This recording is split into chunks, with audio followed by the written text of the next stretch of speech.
dia ba me sha se wo krata fe to so miensa edi ka ye AF Ajuawe Junior wa tro de free Kumase aye Ajuawe Junior tro de free Kumase no se Karima Mpani John Dramani Mahama Karima Mpani JDM we bie the campaign credo ni se kre ebie campaign main gate no ewurom se sudu a wa sha se wo bontoa na delegate se wonam na wotete otete senya me ya domo na wo hwa ye wo mu ye wie ye mbemene da Kanema Mpani John Dramani Mahama de nto abon be kwa akowura asante mantam mu se surudu na wobekọ na hinkro Kumase mu delegate sanje se kakra wo matene se constituencies ba ko aduanan so wa asante mantam hinkro mu no ana wa asante mantam mu no Kanema Mpani John Dramani Mahama benya adaje ya de tu ekurase wi abeyiye we benya adaje ya de ko zongo konya aduane padi ni bi obenya adaje ya de ko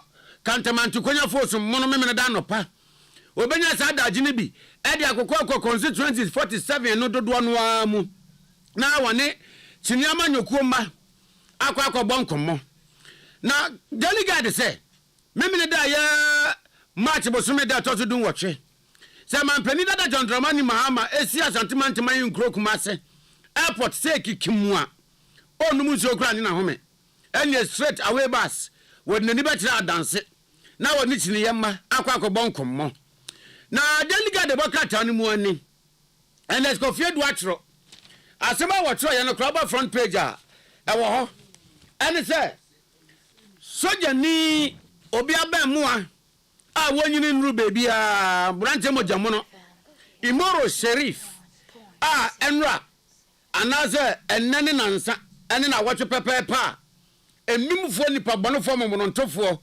ewudifo bi akokroko ne mranto na kakabensam aye wo mo calling akotugu no se na mfunu so wanse na pobi edi ne mpambro wie ye de se kan wo no se so akunu ya ana watwe wie ye kra na ya muslimi amamre ko pe no kra bia amamre kwa so e wa asrafo esie ye na police adwuma ko ne shebo se Imoro Sheriff ni wo no sabi wanya tafran wo wuntantan wa me gya no sa wo medomo siko ampeniampa police adwuma ko ne de ose ayoyo ama Imoro Sheriff ni wo no hwemu no police fat wo mu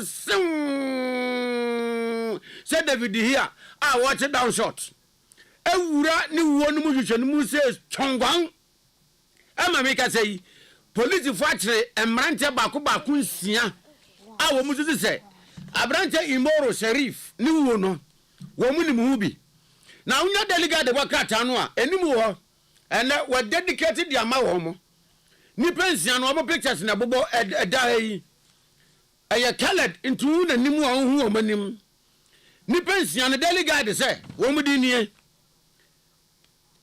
Safian Musa aka Dayogu Ibrahim Abdul Rakib Samuel Tate alias Wiper Abubakar Sadiq alias Birdman Yusuf Muhammad ana Abdul Gafaru Abdul Karim eni pension so nya delegate de bakrata no a ni pension ni na purchase ana de da yi a delegate chemu se police ni chemu a wo me ye no wo mu se mrantie yi enam wo mu se na Imoro Sheriff ewu ya nanai wo mu hwe wo mu no wo mu se kan ya moja ya no twon eno dan san ya Samsung tablet Apple laptop military uniform a edi ebom eye Imoro ana afei 8 eye boni military uniform oh yes na Ghana card afei mo nsema yero George Dampare bra George yeah man George na ayi na say na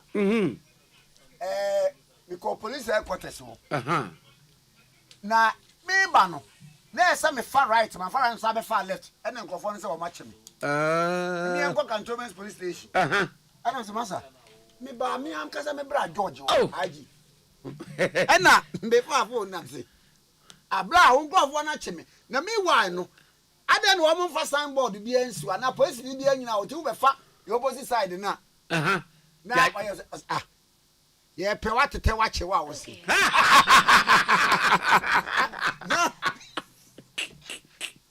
I want of the bra what is your not your the baby live I say kaja fama man kwa maza jaman ko oba me ko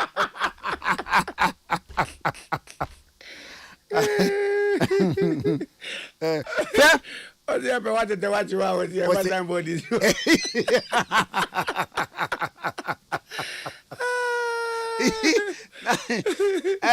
nana wako police headquarters na say me twam anim ho nana wa gate na wa ye no you get we inside kohwe wow main gate ni mponye na inside oh nana why you fair there has been a massive transformation yeah tie bo you IGP wa baso last minute there be na me ko osu na me na manu sa time na oya mo maduadua enuane flowers we ni mo and the Saturday na po agene che de watage de akọ left ni bi and was supervisor na me say hey papa you know na me de won kwa yi dabi obo na IGP wonim ni rank na pa the chief constable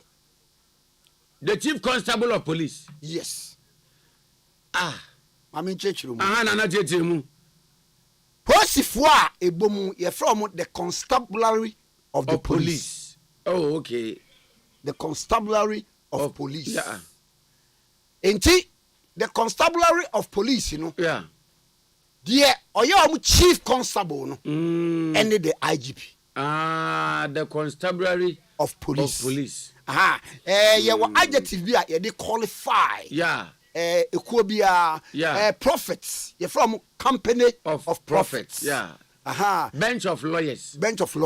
And na ba ko a depa. Yeah. Win margro. Dabi. The baboon of parliamentarians. Baboon. Okay, FM. Nana baboon there.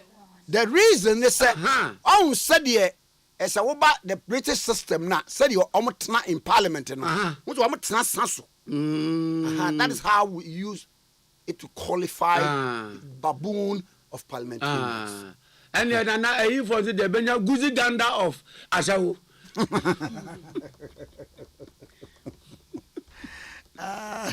Yeah, Guzi Ganda of prostitutes. Eti ye IGP ebo abaso. Eti soja fo no de omo ko hokotea wo mo. Omo kotea. Ana police fo na ko ye hwehwe. Akoye sa pepepe.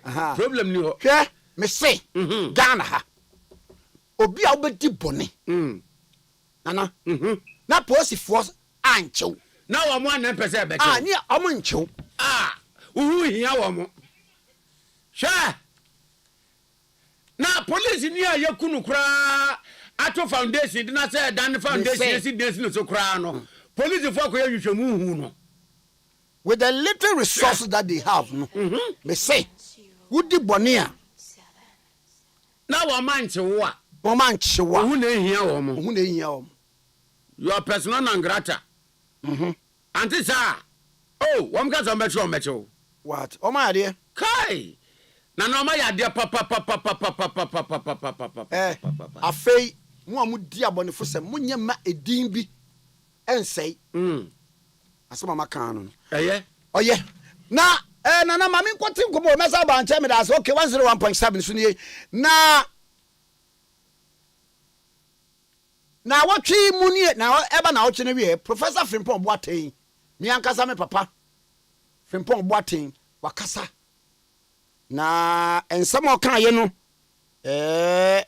emudo ye do no awo Facebook ni ade anye no na mi be repeat na me de aka ene se over the obokrata no a wakeka nsem no bebre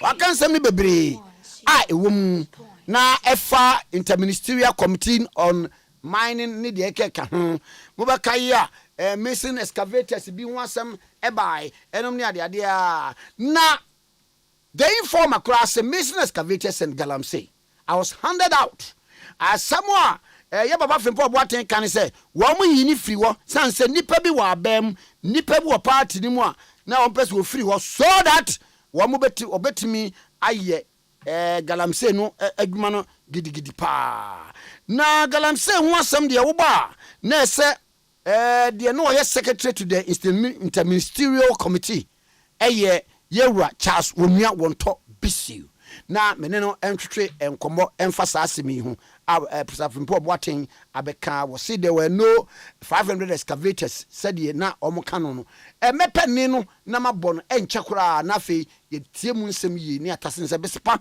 enkoni ahaban Muro Charles bisu me mo acha no pe brother me jodo na boko de nyame no e bibiaro. Oh, okay, right. One kaza papa, ye nyina ye papa, Professor Frimpong Boateng wakasa. Baako efa that 500 missing excavators. Wono e kire ya wutie tape mu a. Ose there weren't 500 excavators bia. Na nkrofo ne kwa wa mko no makotu om control board no om to control board no so it means say you to control board na it means say I capture an excavator ema because say sabre no wo wura ekọ ewuzi wono so tape bia ba ya na wo chirechire mu sese ni ene ade sasemi any revelation of Professor Frimpong Boateng dia baba to say there wasn't 500 excavators bia ayira no would you say me saying? Okay, come me that say. Na michia etifu nyina I want. The kasa no introduction no. Yesterday, Professor Frimpong Boateng and papa ya. Sure. Papa no po na chero. Oh, but So I'm saying I'm there. I will tell you one for shikin kwa. Missy. On deserve the papa. You know why? The massing your work could work on I sometimes, you know, young paying for you know, give you a friend credibility capital. We build the real. We are there, but the more from a quick thing. No, I destroy for a build future. No, so opinions, not today. And the macasm, many are, and some more. But I have patience. It's a bone there. As some gumgalam say some Siciliana, Mr. Bassite. Okay, That's one issue. The reason why I'm here the mountain there, the impediment of fear. In being there, if you're here, people impediment to be the same time, me at the mountain. Now, them excavators, I mean, for both of my consistent, we didn't have that number of excavators. That Professor Frimpong Boateng, okay, them interview not the 500 excavators. Let me know. My friend, I'm prof. Na report there why na excavator here one. Ya report man National Security Council. Haja Ali Mama. I think Honorable Dapa, Cecilia Dapa, not pay for kakre. What can so excavators in the Accra? They went and inspected it. And it was recorded. 500 can maybe also minimum damage. But that's into them statements, no, yet 4 years ago, and the market. Mine a gun of football. Mine a gun of football for the gun of football. It opened with them, no one. I think it was in the month of February, no more Bristol. I wrote a letter stating all the facts. Book Chief of Staff, all the ministers were called there. Asuma 500 excavators and a master per side. But facts on me. Coming. In that the Bazina train, there was even an assassination plot on my life. The monk of Ghana was here. Because property may go in mass. Meanwhile, no, our opinion, let the excavators come and confront the age. And the man castle. The pedagogy investigation I know then calling on necessary facts and answer. But Oku down or Kade and can or 500 my year academy, also, but I say, also excavated for being out Ivory Coast. Now, Ghana had no your bounties. Okay. So, Bruce shares this, they are so, yeah, what a woman Anamoba. It's first of all, I didn't there. I ain't a chief. And I've been consistent in saying that. Oh yeah, Operation Vanguard for. I thought what transfer me maybe it was around 700 figures in them naughty. But what we call the control board, what we call the multi. That is checking no kind of professor for Boma to Abakasi. In fact, I don't know what kind of one farmer and I see all about Abakasa. But that's a matter. About promise the way and 4 years ago. No promise one, but then the paper or the Ghana. You are 1% papa, and I have a simple American Ghana. I mean, me need to be the woman strategy. If you want and us, the means I'm not going now. Yes, the very last drop of my life, with my fight the madman, Colonel Wadisi. Because in you move in Sri Island, yet a day Ghana or Kodin. In the end, paying for them near Shay. Near for the yes one. Tell me the mayor police, sir, was a question. One of my good for was a mobile paying president for them. That sort of politics way near the EU. No, you're not profit way. As I said, it's Pocho. As some of my candidate. At the time, let them put to my son. I'm reading a gun of one time and one share. It is on my Facebook. In October, we share them let them. Them kind of professor, but on the number can go Ghana for. Subrisu, Papa Subrisu, excavators or the never Nadine Grano. Milano, Oyakusha. Subrisu, huh? Papa Subrisu, while our instructions on machines of Bonke. It's our down where you're being there, as why you are my Jubilee House from the way I have it. Galamsey, Nakasa no Yabi. What's the one in Abi? Professor from Martin. Oh, Debbie, or Penny. Wouldn't say, Sassam way. Maybe. Patrol, Kwame Mebo. I mean, Ghana for Mubini Papa and Mubasi. Atasa, Market them. By to me approve. Let's say, more to me proof.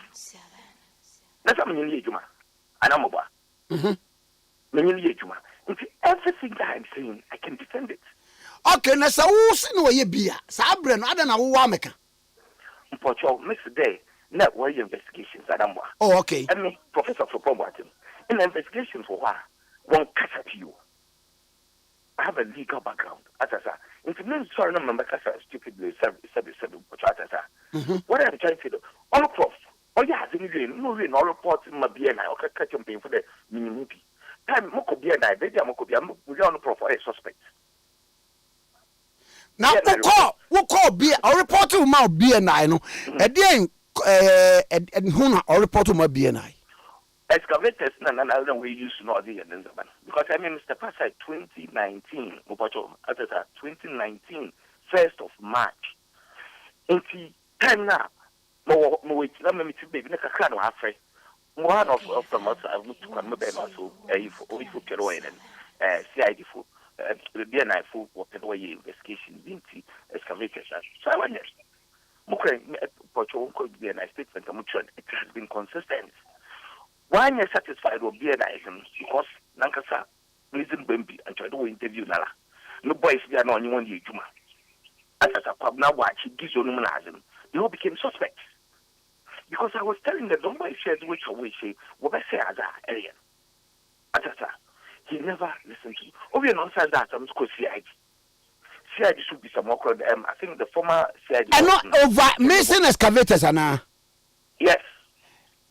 But send ye any dear prof can say yeah because they say and there was nothing like 500 missing excavators. That's what I'm trying to say. So if you've gone to say 500 are missing, now ask one chunk of one bumi, a cozy, Rambo style. Don't buy no okay from the bedroom. Work at chair issues. When Prof called those boys that excavators high on, I said to Prof, okay, you brought in these and this letter, and I wrote that 4 years ago. It's okay. Excavators, it was in the custody of a minister's caution, painful caution. It is a accident. Yeah, let me know independent about the painful police. I didn't quite one hand over, but you're there, stop it. No way hand over mobile. But sir, that's a quantum of 500 excavators and 1 Why a peja buy in the first place? Peja buy for Chomantasso. There's a one of us ask some buy. I profit, I saw no join news okay interview. not 500 excavators are you moba it's I'm not sure that they know your interview but maybe he wasn't briefed properly that oboko baby or brief was the man and we have been consistent and there's national security report there's consistency Okay, and I make sure the ministers no honorable Sislada Haji Ali Maman Kewina they went and inspected the site but as it's working no question site say the worker can work on Onyuwa next day out the chairman of the committee you call everybody moba that's the question 10 or na 10 wa many intelligent no aka 8 that thing was never done it was in the letter miss yin ya yanko ni yanko wa miss no them do be an no fa dia 9 CID no be anko shade why na then what did he have to hide at that point at that time ewa ne ebon them anas some na here ni na pay for count that's why I've taken the special prosecutor to court and asked court when you win the matter I'm put here yeah say e court continue yeah issues I'm going to the nitty-gritties of it but I'm saying that 500 excavators behind you have been consistent. I've been a poor for promising it then. And then now 1 year or back at the excavator. Wait a moment, Ghana. Mebo, it was a breaking news in 500 excavators. Emma, Okra, Mube, Muyaduko, BNI, no police, no near the idea, a cozinum near the idea. Let me explain to you. And then, okay, the 500 are you. Before then, no, I don't know. Into our flow so chance about no I mean find it oh the and I for there where investigation was coming here where we see which you call thinking that you'll be implicated mucho statement okay say then now ka san ko no ka wonya was na so no I'm waiting to I'm going to no where do me one on but I mean my statement I'm a CID on 2 occasions of that okay it's possible ka san nan to then ka so friend will be san assembly. So you sure that the CID will continue them cases. DNS will continue. But because none of the work of Faber. At that time, not to go to a minister. It's also one investigated. Every Sunday, police will be should over federal. But Nanka put no a suspect. But then I went to CID. Again, he was a suspect in the matter. If you down one of the in there, 500 behind you are. For no, it's Ghana. Oh, them to some listen, but he because a prayer for them, credibility on what building, as a strike didn't want it. And then to also excavate you, I know what missing, and I knew nothing about it. Papa, there was a letter dated 16th May 2019. Now, I say auditing of confiscated assets. Yeah. The IMCIM Secretariat is carrying out an audit of the seized assets, especially heavy-duty equipments in the various mining districts that were confiscated by Operation Vanguard between 2017 and December 2018. Thus, the IMCIM commissioned excellent mark to evacuate all these assets to Accra. Yeah. In view of this, Mr. Michael Osafuwari will be contacting you in our quest to update our report. Kindly accord him the necessary. Nature say, Sabreno, na we are auditing, what we are saying. Okay, at the time, no, so what the Operation Vanguard man documented, it was August 8, 2018, yeah? No, it's about 600 and 700 excavators, no. And see, open them, no, it wasn't excavators, some are profile back, and more cases are not in Koru. Abakon was caught on the IGP. Yeah, Obisu Abafi Binadi, but most of the excavators here, on that Ghana Fuji, it was foreigners, what there? And Ghana Fuji, your front one, and the reason is that, or the one I am saying, it could be there, or the empower Ghanaians near Monska, no way, Juma. But that's because Ghana, you know, your concession, or Niscos, but my no for Chinese, now, on normal foreigners, what Bumna, where you imagine. You see, most of the machines, yes, you put my home or Ghana, but Ghana, you are registered, no Chinese, not the Juma. But that's it's what I can't bear. No, on do number one. I can't say the number off the top of my head, but maybe 200 or something, thereabouts. On a year report. Because, for my more example, maybe to the Amancia West, that I know when Chim, the Amancia West and the South of Eboba. Now, what you may that time, I mean, Minister Kofida Messi, near Kotom, near Sasa, I think there were about 18 or 20 excavators no go. Into on a year calculation in 9 years. Okay, I mean, actually, I know about 15,000 to 20,000 because now do now bush. Into only as calculation and as some make a bamboo BBA or as I said. Into you to cream. Now, you're calculating, but then you see no work of fun. No, no, I can bear 6. And I remember that this year, I could not bear for no friend or Lenu. Now, could be so big yako. As I watch him was more. And so, open them there, alarm blew the noon. I said, when you need the uncle fight towards the release of the district. And see, young crowd, now make sure that Ninaba, on an okay auditing you them actual quantity, but an actual number you want. On an obey the 200 and something. But as I said, if them reporting now or CID 4 or PNI 4. Unfortunately, then Michael warrior okay, or your student, no, or your Kimpa. Do you know that, Prof? One day, I was born one catching the boy who got his no, boy not to Gimpa or try exams. Indeed, as a young phobia, the police won't come on question about him. Do you know if he had gone to arrest her in psychological arrest, woman would be in and so innocent. And then 4 years down the line, watch it, man. It's a chin that time now. It's a area, 9 years. Now it's a before year, now it's a division. It won't have any mistakes. But that's what is happening? No quarrying the oil or consists here. But that's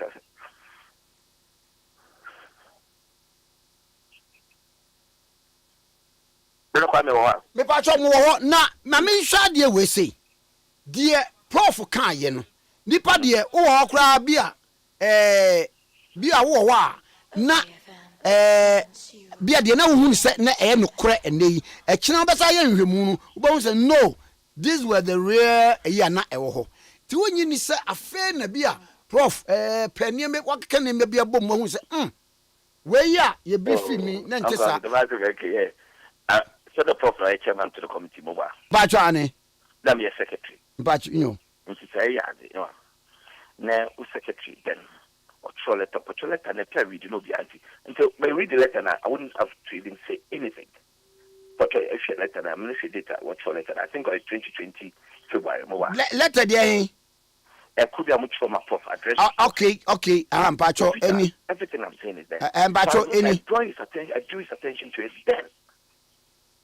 But your reader, let me interview. Or say,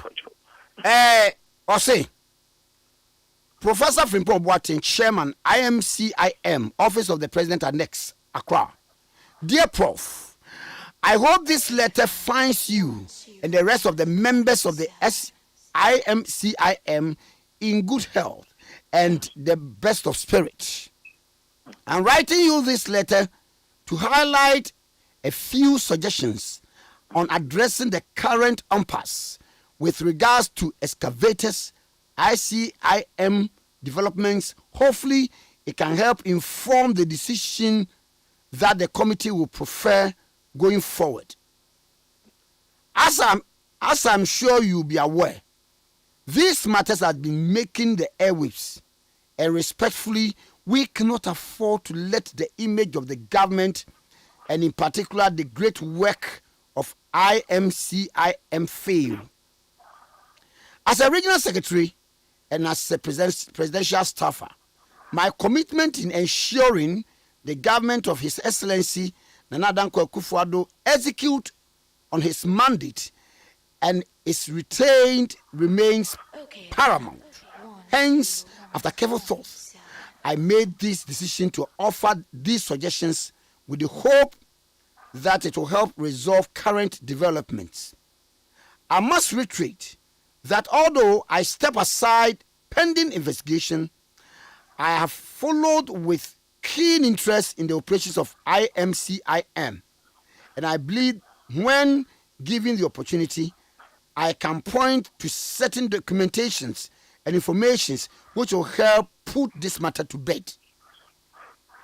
If you may recollect, at the initial stages of the work of IMCM, excavators that were seized by Operation Vanguard for illegal mining operations were banned to serve as a deterrent to the miners. The approach was, however, changed because it was noted to be a total waste of resources. Subsequently, the excavators after seizure were kept at the various district municipal assemblies for safekeeping.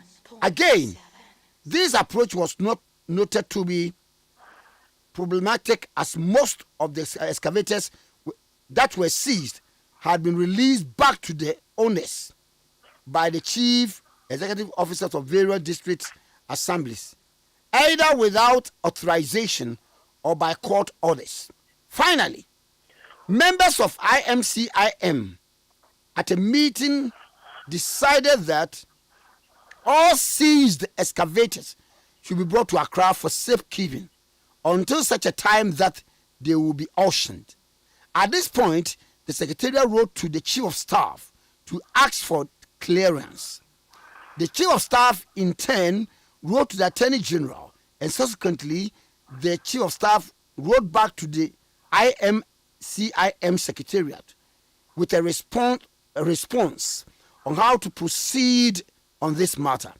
The challenge we all had, though, was that we did not have the resources to evacuate the seized excavators to Accra. For instance, we did not have a low bed transport to transport the excavators. Indeed, an amount of 400,000 was advanced to Operation Vanguard to purchase low bed transports to facilitate the implementation of the evacuation directive. Subsequently, Excellent Mark Company Limited was appointed as auctioneer and STC as valuer. The auctioneer was to assist IMCIM to dispose of these seized items, whereas the valuer was to assist IMCIM to value these seized items. These tasks were to be performed in accordance with the relevant laws of Ghana. Ekwausi, who works as an auctioneer at Excellent Mart, was further tasked to evacuate all confiscated assets by the Operation Vanguard from the various mining districts to Accra for future auction. This was because Ekwausi already had low bed transports, which would ease the logistic burden. Ekwausi reported to you that there was a discrepancy in the number of seized excavators at various districts. There was, therefore, a need for the IMCIM to carry out an audit of all seized items. Mr. Michael Safuwari was tasked to carry out the audit. Michael Safuwari has since brought a report to the IMCIM which shows that there were truly a discrepancy in the number of excavators seized and the number of excavators at the district assemblies. Ekwausi was supposed to retrieve seized excavators and transport the same to his warehouse situated at Temporal Yard, North Industrial Area, or Yarfa Abilinkwe. Ekwausi reported that he had transported a total of 102 excavators by February 2019. The IMCIM Secretariat also performed daily head counts at the various warehouses that Ekwausi kept the seized excavators. It must be noted some excavators were released at various times on the authorization of the IMCIM. Some of the excavators were released for use on government projects and by use of MMDAs such as AMA, KMA. All excavators released, to the best of my knowledge, were tracked and had been documented by the IMCIM Secretariat. Some other authorizations for release were done in person after I had stepped aside from my position as the secretary to the IMCIM. Go okay. The facts why did that time no? Why you Na sabre no. Na per de Ekwausi ko hunu ya or report to the I or the report by na 102. Exactly. Na sa 500 no that was banding around no na fi. Operation Vanguard for me General Nick Oku. I think he's in Germany now. Time no yeah on the military video friend jobs another baby. It's on no on direct on any tuma. It's on no handed them documents in my hand. That time that can I'm way see. This is a general mobile. No. On Fiona 1 GB. I know all of them. Can I wait in the time what them documents in my hand? And some are wasting now or wassy day. So based on that, yes, my team no now. This is getting no. Say you need no better see a forest. What also Vanguard costs only 20 excavators. No action. No way mobilizing. Which to motherboard and a control board. And what to were counting as 20. But first, maybe whatever 3-4 days while a yellow bed. Then confirm was a motherboard and a control board for like a way pass and control corner. Maybe yes, you even 20. But what was it go to buy 5 and not 10? But control board is no. We don't normally audit them paying for ministers in natural. No wonder okay, damn nationality. And you proceed. And they would let them trade. I mean, make me know. But I won't miss time and miss you. Some of them were given away in person. Because some of full as all on my, I mean, everything I did, I will report. And let me say, better, because CID, one could be a night, then report to know. As I said, maybe some woman's a problem, no relationship with Francis who say, I want to get them with them in the John on me. Yeah, you man, you could integrity, it must be integrity and nothing else.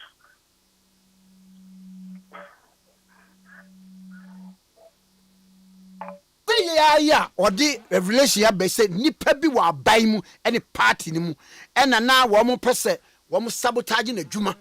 Inti one year say ye free wa galam say, and one more to say. I'm here, Professor North Office mobile. I'm the name of Secretary Portugal. One kind of master, because one of them to channel, no matter what's in Portata. Inti point I'm making there, if you were none and there, when you are about to my measure. The time now that's no call as other boys know the channel share. I number one, and say, don't boy, where you did, don't boy, you did not see, don't boy, did not see, or Kafana Nail be the message. That's it, none to them, I ain't the one. Let me put the some point, make it, Miss Will investigate my last income. Because I had nothing to hide, so they do man or man being damn him. Say, what's a classy? That's an rich. Net Yako Yaka concession, and I just won't judge my Yako, you to go and I ate them. It defeats the purpose, no open for rich show. But that's me, simply food, baby, no food, okay, one time last one to our book country, baby, I'm falling to anything, but no, we are in our future generations, here I come, and we owe a duty of care to this country. I mean, that's in Dano, Papa Mutumbana Maka, because 4 years ago, as some American put to Google. Excavators, some of them, some American, no prof, in no crime, why then no Abacan. More point in what was he promised then and now? Now, since you're jubilant. Was it prof was what? Listen, what was he promised then and then what has happened now? Because why the thing in one kind of in that time? Why don't call joy? Okay, the interview, I'm a friend. I'm a friend of prof. But we don't know. Every time I go one more briefing as to the true aeon. Into that, I can well on the, I think on the 7th or 8th of September. Then now, National Security Council, I can report for them. Into that, I can National Security Council. This is an obwebra. Us meaning Jamaica. Also, in your yes. Maybe I thought Timu BMO. Who catch and said, yeah, I wanted your Kokan or National Security Council. No, yes. Difference room. Difference room car. And was it the also, in Zoya, it's a much short them let them put into my short them let them recording you an amaba. Only yesterday. But on won't be some son water car. No, the Union Crawford way that I'm thinking. The Pedagano ye an amaba. I mean, as on the bed, Mr. Passide. Young I am for your own buffer. After that, until Mr. Onion come the special prosecutor and I ask alcohol court him, no see about fighter. But what I'm trying to say that perform will be behind because I am buzzing you, Coffee and Buzina, or better as an uncle ye. Into a pedo you pin or integrity or pet in the inn. On the bunk of his leg, don't go in mass in a Ghana on for the temper. I see. And yet, interesting days ahead. Okay, young Fenia, a bessie. Na young Fat near a better one. Now, well, would you say prof body Sabia when no munya ye be and Cababwa? I thought was in fact on there. Now, on excavators don't know what did he have to so to the corner of a dog cocker, Munko be and I, Namco Siag, Moba, Namco statement to the who. As I say, Niswa, Siag should do, not can you one and all, now they should do all. Indeed, said that by the same measure, when you don't go for other, I report to Monana, another time my minister do not report into your minister with on your darling Ibiokana. Because now they said, yeah, Sa excavator no near the idea. Now, me point in say, Sabra na near can 500 no. Bia na onim. Oh, what a comment. Because I buy me one was say now. I do reference now, but then at the day,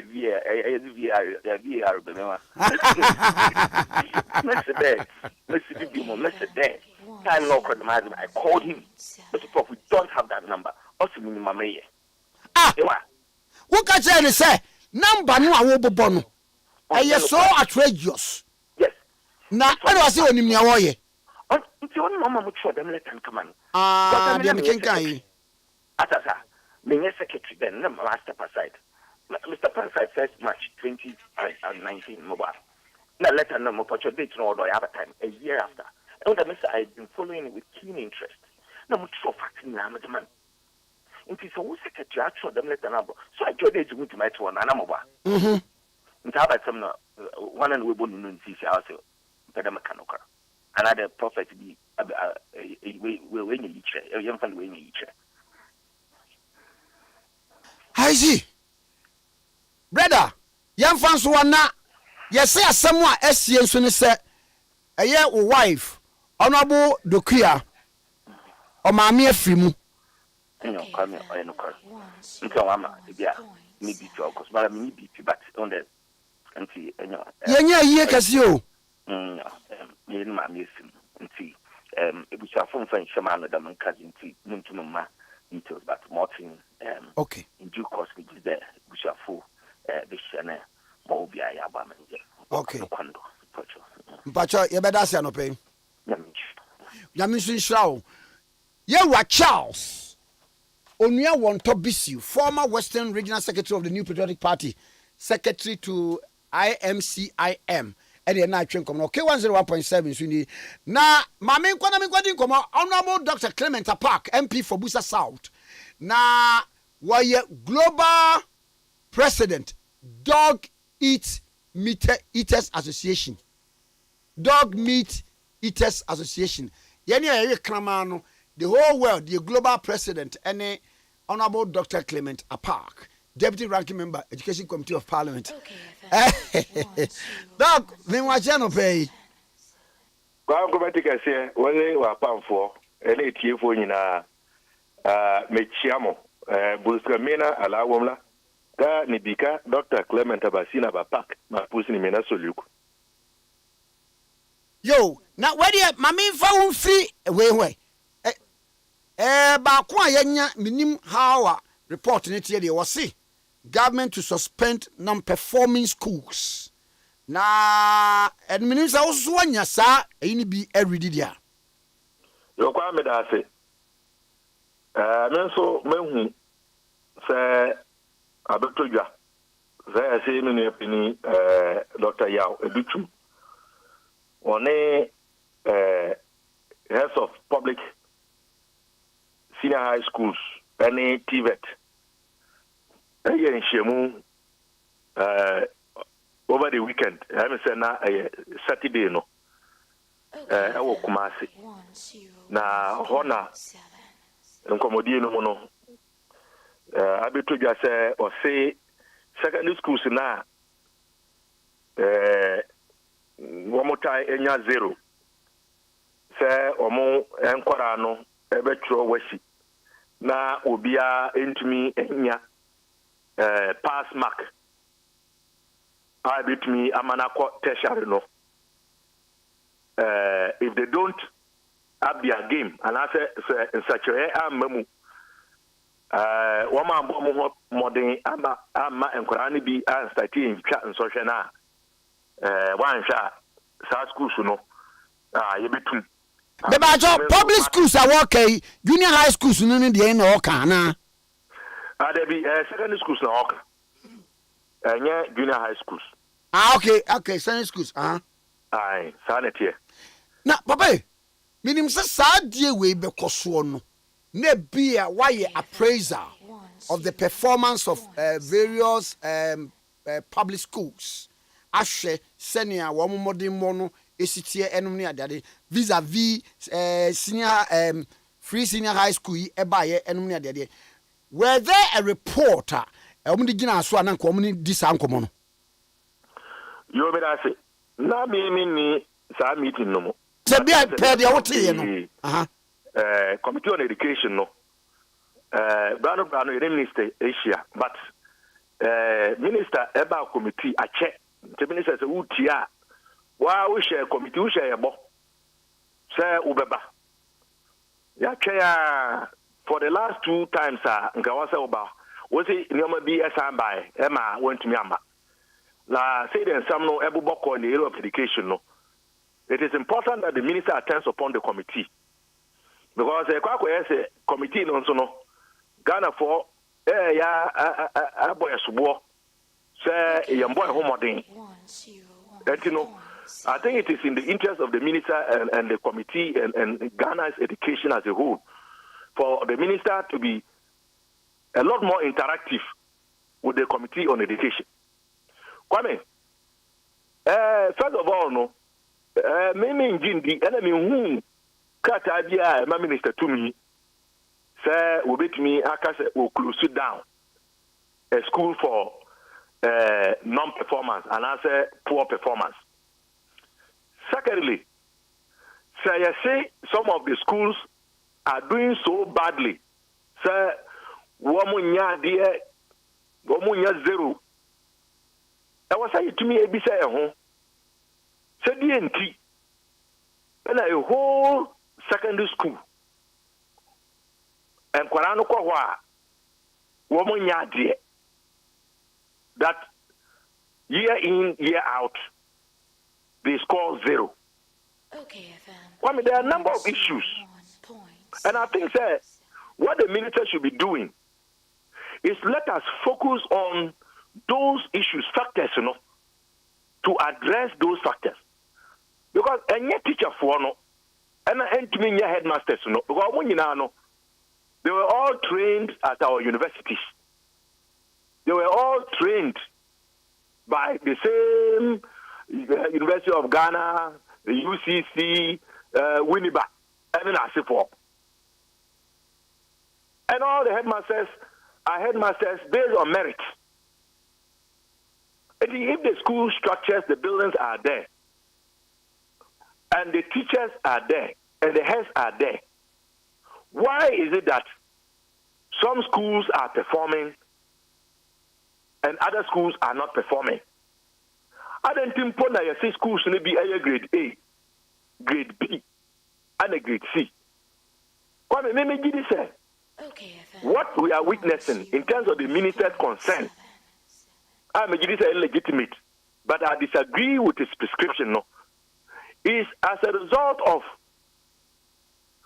lack of adequate resourcing and policy inconsistencies. Secondary school you were and yes, secondary school.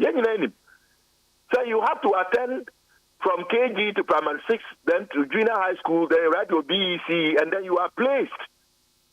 But I've told you many times, and Ghanaians know, teacher for who hear me, basic school teachers, headmasters, they know that the basic school system, public basic school system, has been consistently under-resourced. Especially so, Kwame, with the introduction of the free senior high school policy. If you look at the budget since 2017 to the present, you can see that funding for public basic schools has been dwindling, whereas funding for public secondary school has been appreciating. Funding for tertiary, by and large, is steady. And basic school is the foundation. Basic education is the foundation. So if you don't get the foundation right, and it is the foundation, and the best feed students, into the structure, which is the secondary. And then the structure will feed them to the superstructure, which is tertiary. Clearly, you have these challenges. Mostly, or the saying, Kwarano Sonia aggregate 50. Kwame Nkrumah. You say there is no cutoff point. This is a policy issue. Placement system, no, it is based on performance. And you know, say Akwarano Echa, by aggregate 8, 7, 9. That student will be placed in an Achimota, a Wesley Girls, or they say a Presec, and then a Suffolk. And the grade goes down. If your mom will aggregate 45, 50, then I say for no. You ain't letting himself, man, but as I said, there is no cutoff point in Intino. System no empo to me and place C1. Then they will do what we call self-placement. Now, self-placement aggregate 50, no, and you know, and you make class school. A grade C school. Now, you are giving the school students with aggregate 50. At the same time, you know, secondary schools, you know, they are challenges. Library and ICT fees are. And what's the Emma schools, secondary schools, as part of the free senior school policy? Kwame, since 2017, the inception of the free senior school policy, government is yet to remit a dime, peswa bakumpo, and young secondary schools, you know, to cover library and ICT fees. Okay, and most of these schools now, opening almost score zero. No, they don't even have libraries. They don't have ICT labs. They don't have science labs. It is erratic food supply. It is still continuing. And then you can say, a double track. Kwame, it is not true. They have only given it a new name. Cohort 1, cohort 2. So when you have these kinds of systemic and policy challenges, you cannot expect the heads of these grade C schools, they cannot perform magic. How can you blame the schools or the heads or the teachers when the conditions and the facilities and even the product that you are giving to them is subpar? Now, only aggregate 50 students in a school. Presec or no aggregate 10, 8, 7, and alcohol. How do you expect that when students in Presec who have gone there with the top aggregates, Presec, Chimota, library, ICT lab, they have science lab, and they have well endowed alumni who are helping even when there are challenges with the implementation of the free school policy. I will also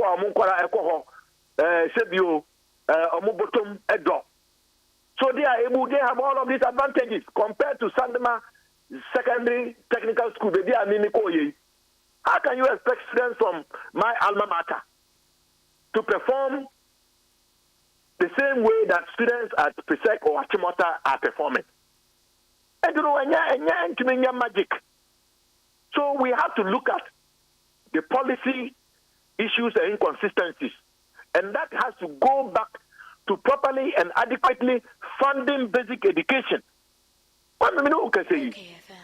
Buying the basic schools capitation at the 2022 budget. The allocation that we approved in Parliament was 60 million Ghana cedis for capitation grant 2022. Do you know that government only released 15 million for the whole of the 2022 academic year? A balance of 45 million from the previous year is still outstanding. So what are the heads of the basic schools doing? How are they supposed to be able to effectively ensure teaching and learning when they cannot even buy chalk? Common attendance register. They have to go and borrow money. Some of them have taken loans to buy. Enkonyano ebubu alase gugua say ombekwa carpenter na wabeye omunisika. Cultural activities, sports activities, any mock exams na for It is not happening. So the basic school system, which is foundational, is collapsing. We are not investing. We have neglected it. And it then feeds into the secondary. And secondary too, we have challenges.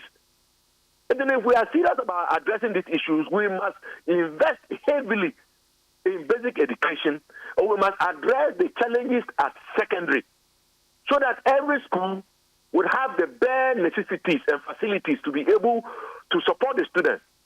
Mr. Educhum is saying that the heads of these non-performing schools, they should introduce intervention programs. Where are they going to get the resources? You are not even remitting the resources that you ought to be remitting in the first place. So where are they going to get the extra resources to pay for these intervention programs? And basic school are making this year, 2023, just before I forget, the request was 61 million.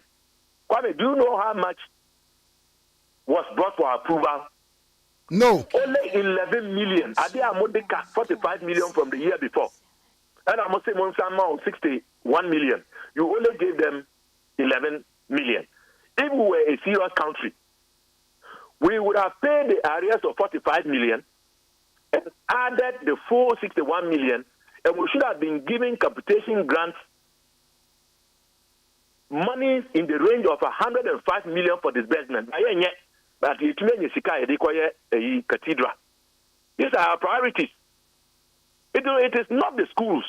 It is not the heads of the institutions. And it is even not the students. It is as a result of financial and policy difficulties. That is what we should be addressing, not threatening to shut down schools. This is not the way to go. This is not the approach. And this is one of the reasons why he must be engaging regularly with the committee, because we have stakeholders in the educational space. He should take advantage. He should be more consultative. He should bring everyone on board. Okay. So that collectively, we can see what we can do. Okay. But the solution is not to close down schools. Na mami fa assembly emre eja ye papa from bomb watin wabekasa others call it revelation the be no friend one be a bobo say obeke bia na mo de krata ababonte we say we demand an investigation into the allegations by Professor Frimpong Boateng, a former MPP minister, then head of the anti-Galamsey fight, that people, MPP, people in government, and people at the Jubilee House are engaged in Galamsey. Galamsey is a crime, and those involved must be punished. And go away, at the same. Kwame Nkrumah, yes, you the crack about me na me how now they sad about atudwa. But me gidi pass your committee in charge of mines and energy and lands and forestry. These are the two committees. Me gidi say issues about mining, whether legal or illegal. And issues about quiet nasifo no we omona was say omohweso te binim say ene man de yide enche you better be free leadership from those two committees, at least on in terms of the NDC side in parliament. But as somebody who is an environmentalist and a crusader, so I wouldn't say Rosewood, it is an issue that I've been talking about and waging a campaign on for several years. And the buyer video, interview, and I say, Professor Doctor Frimpong Boateng. People don't know that he has a double professorship, and he still has an additional doctorate. Okuta double professorship. Yes. Wow. Sir, he's my senior vandal. Sir, UG, he was in Commonwealth. He as a former national organizer of the U Vandals Association and the convener of the vandals in Parliament. I know them, both sides, whether they are MPP, NDC. I know all the U vandals, including the Chief Justice, Enimi Yeboah. He's an U vandal as well. Oh wow. Yes. And President John Dramani Mahama is also an Ovanda. The Tobe Afede is also another one. Younger ones like John Boydu, Samia Wuku, Samia Blakwa, and Co. So I know my boys. You know, we are like a fraternity. We know each other very well. Doc, what does one guy? What's it? Missy Centra. Me explain further. I'm saying Centra. What do you come on? Kwame be that. But who line out the audience? But I on the issue. Now, what if I only have to educate my close over now? What do you Centra. So the point is that me who video no where Prof Pom Boateng GBC for interview on Bisano. Say, and you be a the suburbi airborne. Say, excavators by 700.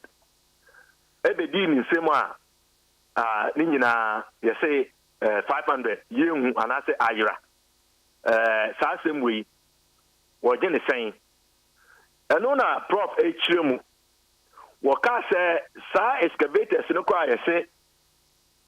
Ayira onona ebedi ni nsema yehun bibi afano enya ne kwe na nipa bi na ahyeda akotena se abopo se won be se ni din na ya ma ni din boni sire be ya ye be yi na free dwumana na odi e de asom Ghana as the one in charge of the interministerial fight against illegal mining.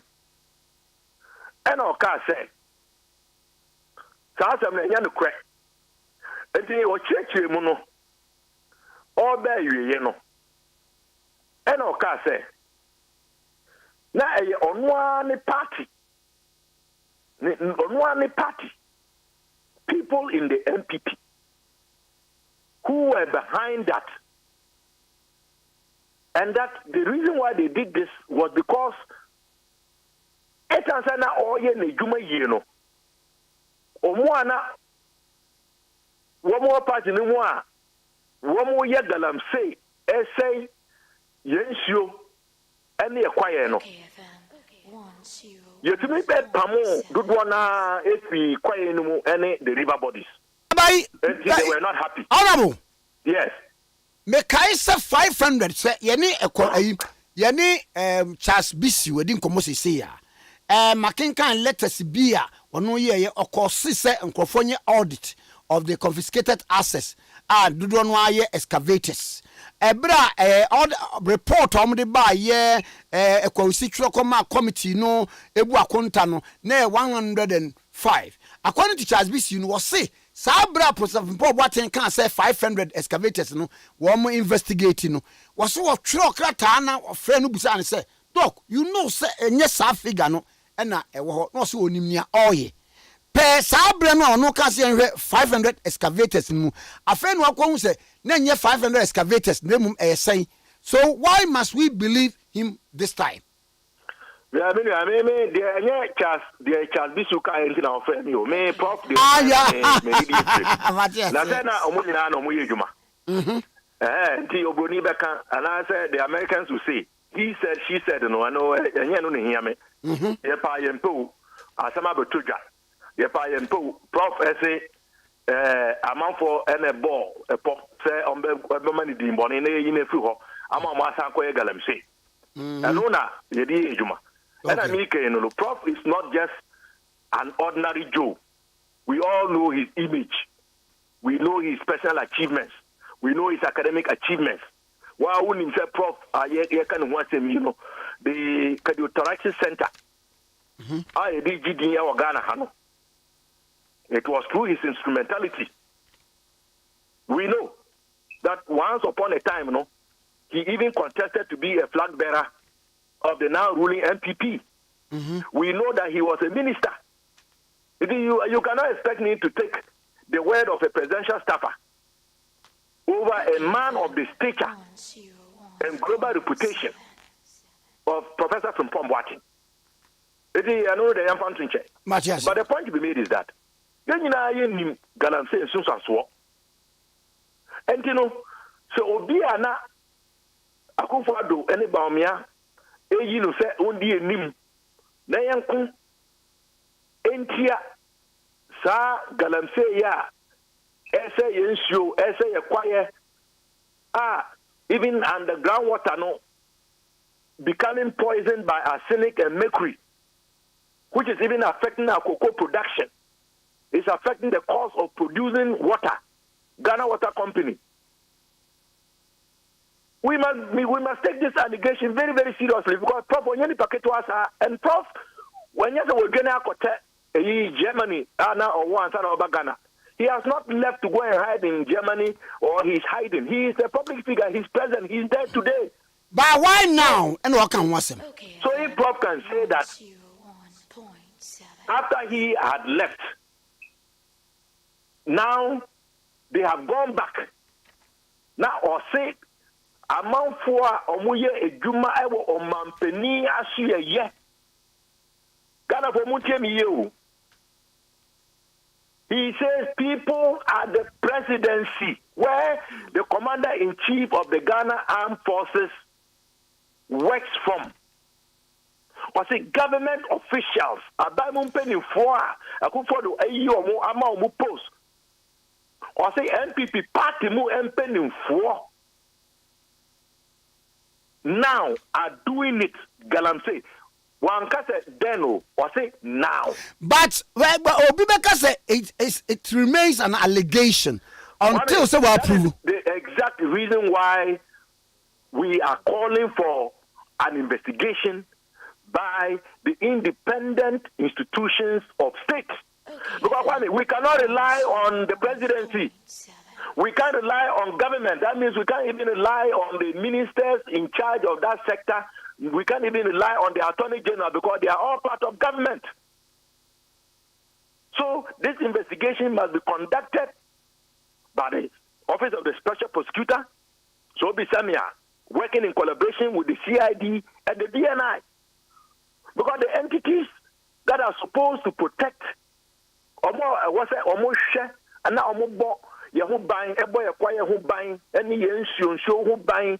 na ya ye nipa no mu no omo sanso eye de ombe ya yenso no ye ho beto yen in terms of our food and our water security no have been implicated by Professor Frimpong Boateng. My call is that these state institutions and constitutional bodies, must prioritize the interests of Ghana and Ghanaians because those we are paying with our taxes, including Mr. President, including ministers, the executive, other appointees, according to Prof, they are complicit. So how can you then go back to people who are beneficiaries of the evil that we are all fighting against? People we are paying with our taxes to protect us and to protect the environment and water bodies, to investigate a matter that they are complicit in. Kwame, this is why OSHA, our water bodies, and the magnitude of the Galamsey now, circumstantial evidence will tell you. But Obi say he's spilling and then spiting the government for political reasons. Kwame, I know Professor Frimpong Boateng as an old vandal. Politics, we belong to different parties. But I know that man. Prof will not make up stories. And that is the more reason why there have to be an investigation. So whether Washada or party government to say any crew, how do we determine that? Is it not through an investigation? So that is the way to go. Well, we cannot take the comments that Prof has made, allegation has made for granted. We cannot just dismiss it and say, he are manipulating in tea, and I say, Bia, on a part in penny for, and Ayaka, and Jintina Oka, or Yeni Paketwasa, and that is the point I want to emphasize. Kwame Kaya, you can move it now, boy, Gumakazo, Park, there's already they be 1% MPP, Breki 8 in key, Ebia or Pesel Kakan Sema, Ebema Ghana for Alpha MPP, Ajimboni. Prof is an MPP member. Prof was a minister. Prof was in charge of the anti-Galamsey fight. Prof was once a candidate to become flag bearer. Prof has a reputation locally and internationally. Prof is not dead, he's alive. The state requisite institutions must open an investigation to this matter. Because, look, Kwame, we are all at risk. You think I see a think I now your body any a banshee, any a monkey, you young cry. Aware that most of these food items also come from the cocoa growing areas, and this is where the guarantee is eastern region, western region, central region, parts of now Bronga Hapo region and Asifo. You know this is where it is happening. We all are at a risk. We are at a risk. So if an allegation is made by a person with the stature of Professor Frimpong Boateng, to the effect that the presidency, government officials, and party officials of the ruling party are complicit and are profiting from what they should be fighting against. And yes, we cannot joke with a matter of this nature. And in any case, we have been suspecting, the NDC, we have been saying it and they have been denying it. We have been saying it, they have been denying it. Now, Prof has said it too. So it's only confirming what many have long suspected. And we can give several examples. When Ade Alima was Minister for Local Government, before she lost the parliamentary seat and she was made ambassador to the U.S., okay.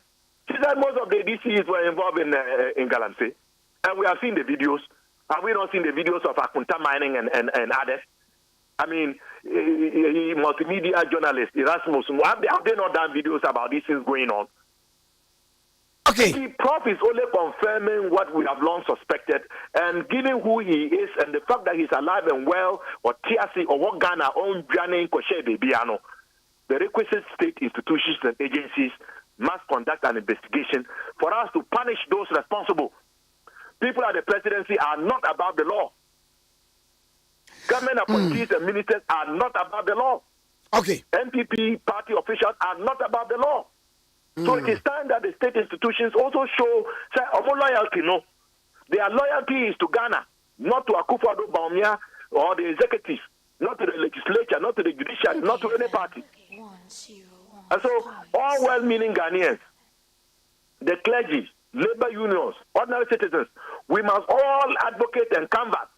Because we cannot be paying people to protect us, and they will be benefiting from our largesse, and at the same time, profiting from the destruction of our water bodies, our forests, and our environment. I mean, we cannot accept that. We must rise up. Okay. Medas ya no pay, dog. Yes, that's a pa. Yet, Honorable Dr. Clement Apak, MP for Busa South, Deputy Ranking Member, Education Committee of Parliament, and the Night okay, 101.7. Now, vaccines and one year train and Abba, Yashasi Achiche. Name of Minkacham say Vodafone for say, Wolf, nya challenge, our value added services on Vodafone. Bacho, Vodafone content manager, and Emma Kwame, check you control no subscribe to value added service with ease. Next say, pa. Into one cause our mobile content subscriptions, you know, but modern na available. Never modern say obetimi choose the type of content. It's a war. Bravo da phone so na dial *463#. *463#. No, I visit my Vodafone app and now conveniently we manage all your content subscriptions. Vodafone was further together, okay, 101.7 so in na young quay. Ora Isaac Ba Ofe PRO ma Health Ministry. Yene ne ntwe nkobo. Mini Isaac Ba Ofe me mo channel pay. Good morning. That is say. Efie boko na wo so e. Nyame adomo. Na na no. I don't find my dear man sorry. Na some you. Ayu. Asam na ede yi. Okay, na wose na kromofo no ka kire Elisha se. Yeah. Kroida brefe. Yeah. Se de mi wura hunu yi. Na enso so nsuo no nye. Asase na wu. Yes. Enso aba. We wa bantie fe. Na yare bia bebo no, na wo hia bia beto no, ababa wa fe. obi na ohia bubro be hu obi adwuma okuta certificate adwuma no onya bi yeso onibo tese efe nanso ni ho na oka kire se momma me ayo afoforo no e kire se ade no old methods no ni ade ni nyina entimi nya adwuma bio yese nyame bobribi foforo e de ma enti wode ayo afoforo no ma no no se momfa nkyene ngum eti awurade de ayo afoforo de yedie enkwa ahoto ayaresa eba na ansana no wode be wie a gese preserve eti o kan se momfa enkyene enwu ayo no a excess spiritual preservation. Yes. Now a preserve we was what they call insunity the source. Baby a problem no a shas no baby a wohian no baby a bebresen no baby a enkwani no and what they call good was massa insue yare na opon ana wo biara emmabi no se nsuo no ye de bepem ne na kyese nyame say problem na wo ho no obemma ye solution foforo na kiri no obe preserve ye spiritually ma otamfuru ntimi nsamfa ade no emmabio na wo wi a wakọ the source of it wasan yare na ma yenkunimudi amen na nyame atum dweka apostle Kwame Nkrumah Tikese even I say anyway, on the later note, it's a very serious issue. Sir, every morning I listen to this your teaching. Every morning, Anopabia miti. Na eshamin kran. Anopabia ukan sa asemuya eshamin kran. Ufye message a eba. Ufye message a odima. Na yasi ye beautiful lines is ya ni ye omwa. A bedi one that you say message way asa omuyarea. You will be surprised. Amen. Nyamishrao. Unshrao so. Mama bibia isi ye. Amen. Na na no enu di nkomo fa vaccines hu de se ebe ni amama kwache. Enya grow. Na me imagine krata ka me fro. But that time na wapon. I can make from somebody can say, but me no never see me confess. Aye. No, but don't do one soon. I'm quite sober. Wow. And then I'm no kind of because the honorable minister said, "Obi anya juma bia oye ni yen fa verses no yen shows the verses no. You want to do Ghana." And the do na so I'm quite sober within this week next week. Or no, dear me no never call airport so I got you. Mate. Okay, FM. Me no mo never call airport so I got you. Yati. Now, any kind last week you can say near year interventions be brave. And now we were not anticipating say as at last week can hear new verses. And every angles I was saying your verses no. And that don't make us a honorable minister, honorable Kwame Meno, the management of the ministry, chief director, director general, Ghana Health Service, Dr. Patrick Bwaji. Na obia di no hwan jim say e kwan dia so aye befa aye benya vaccines no bi e wo Ghana na ya de wo mu from ano e wo so obia fa so nyame aye yadom the first trench no abedru aye Memidan na enra cold ones na all the various regions no abakra ya chiche obia di ni de e ni region okodru region a obe ya say e be call the various districts. Okay, FM. Yeah, him say nani tra ombe ya sai juma no eti by Wednesday there ubeko hospital bia no numbers na bi wo ho na enya we nkwa na ye hwe animu ye hwe another trench animu say enu so beba abedro na this week enu so ba ye be the same formula ye the distributions no me ya chiche na ebia call the various districts say the be ya sa shortage na ye experience here no enya dia ye betimi ya experiences abio emre bi na who can wasem sorry platform no so no o say na for the Egyptians that you see today you will see them no more. See shortage ye famo no ye be ye ne wo say ye bia say enya dia ye betimi asanko fasa de no bio bi eye radipe so far no motimi abo acha ko say akodu na wo ma hyase de ye adwuma ana se mo won hihye a mudi gu akwa mu ansa ya share no bebra kodru bebre akodru most of the regions akodru na Ghana Health Service monitor the distributions will be fairly done na baby I was say ebi akobia no na ebi akodru by the close of day multimedia about out say you have this hospital having buses and every hospital of the country no is expected to have buses also omonya buses maybe when na ye di asida bema anase ye bebo abasobo a ye de bema twedi aponyakopo the government and then the people of Ghana na woka ho meso meka ho o can be na meso meka be the honorable minister, the management of the ministry, the Ghana Health Service management,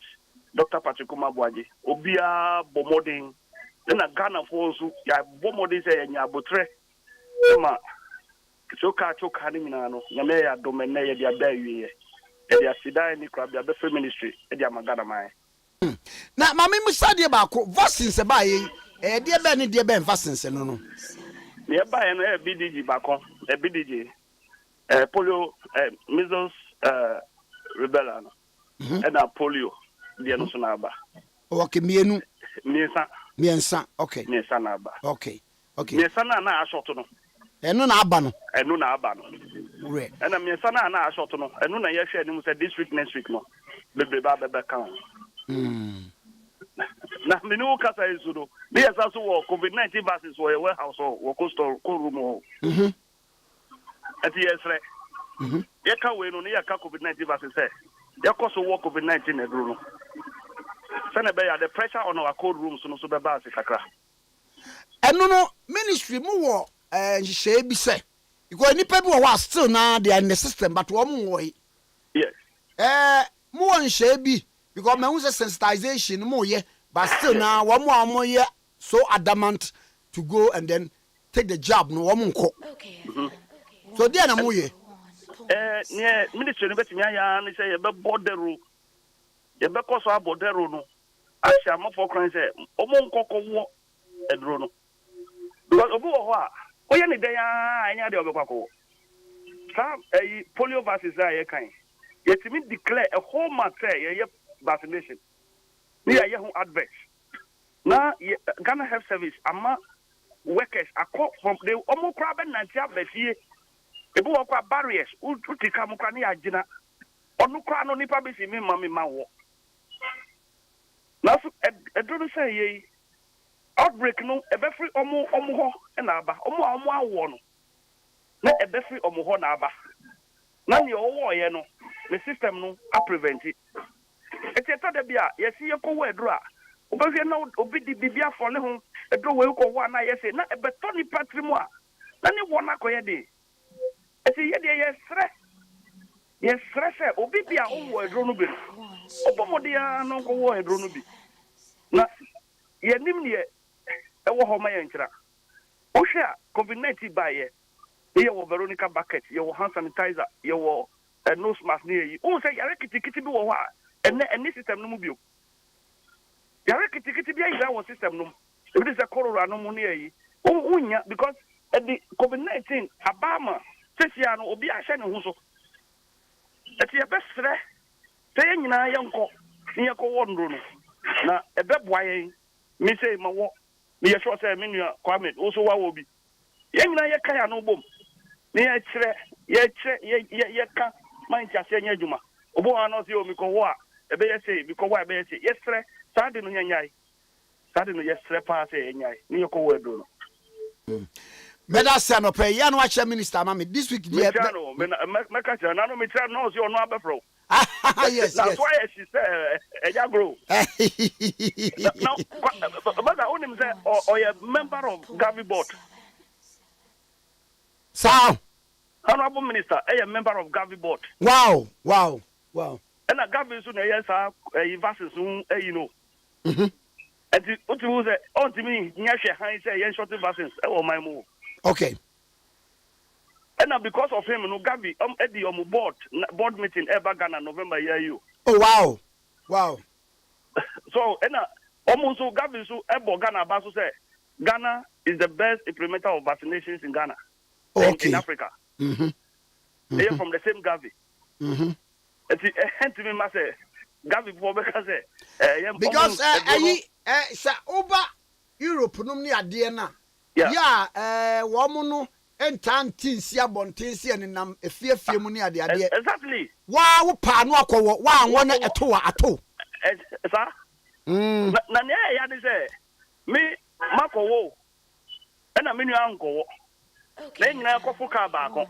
na bibi kana wa hwe na o de be ha me eno so ya asem o wa hwe na o de be ha me media medical akowo na aden na minister ana minister of health enfanko ebi a parliament ana ba bi ne yenhye se eye by force so wo eno so ya bia o eno so ya bia enti ebe de hu djuma ne ya hwe ehia pa because every bi na obisi oye drobia ma nipa bi ena ba ko bi jire mu se dro no me nya dro no nye enti omo be jire ho be nipa bi bre no se o dro no nya ma obi akoye nanso o fa echi a o fa fe na echi a no akọ papa no wo akọ ji dro no bi sana o fa ho a wakọ ji dro no o fa ho no akọ ji enti at the end of the day no ona ba ko si o me so me kwa akọhwe se nipa wo ho a okoye na leader na ogira o se ma obi an wo dro no ma obi an nya dro no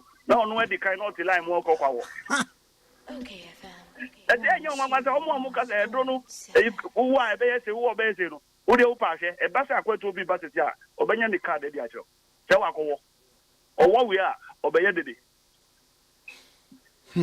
ti ye besre pa se Ghana yem kambom ye fa sumdwe odo ni ye fa bo man no homa medasi ano bi ani ho a ye chi man no so be ba benya adwuma no bia ye mate medasi ano pay nso da se pa bye bye Owura Isaac Ban Ofre eye Roma Health Ministry ene na atwen kon pa cho latest foam your partner for life mattress papa a latest foam for any ton pillows papa ye ne ton ye de no so no quality ni bo so da for me affordable be pam cho tie size bia no a ye mattress no ba latest foam a ye benya bia ma king size queen size double 1.5 and ye keka ho nyina ye benya bia ma students bed na no kwala SHS 1 no ye mattress no bia da so minka enada I feel latest foam for you introduce you MDF bed wardrobe and you was 6 drawer 3 drawer and the can you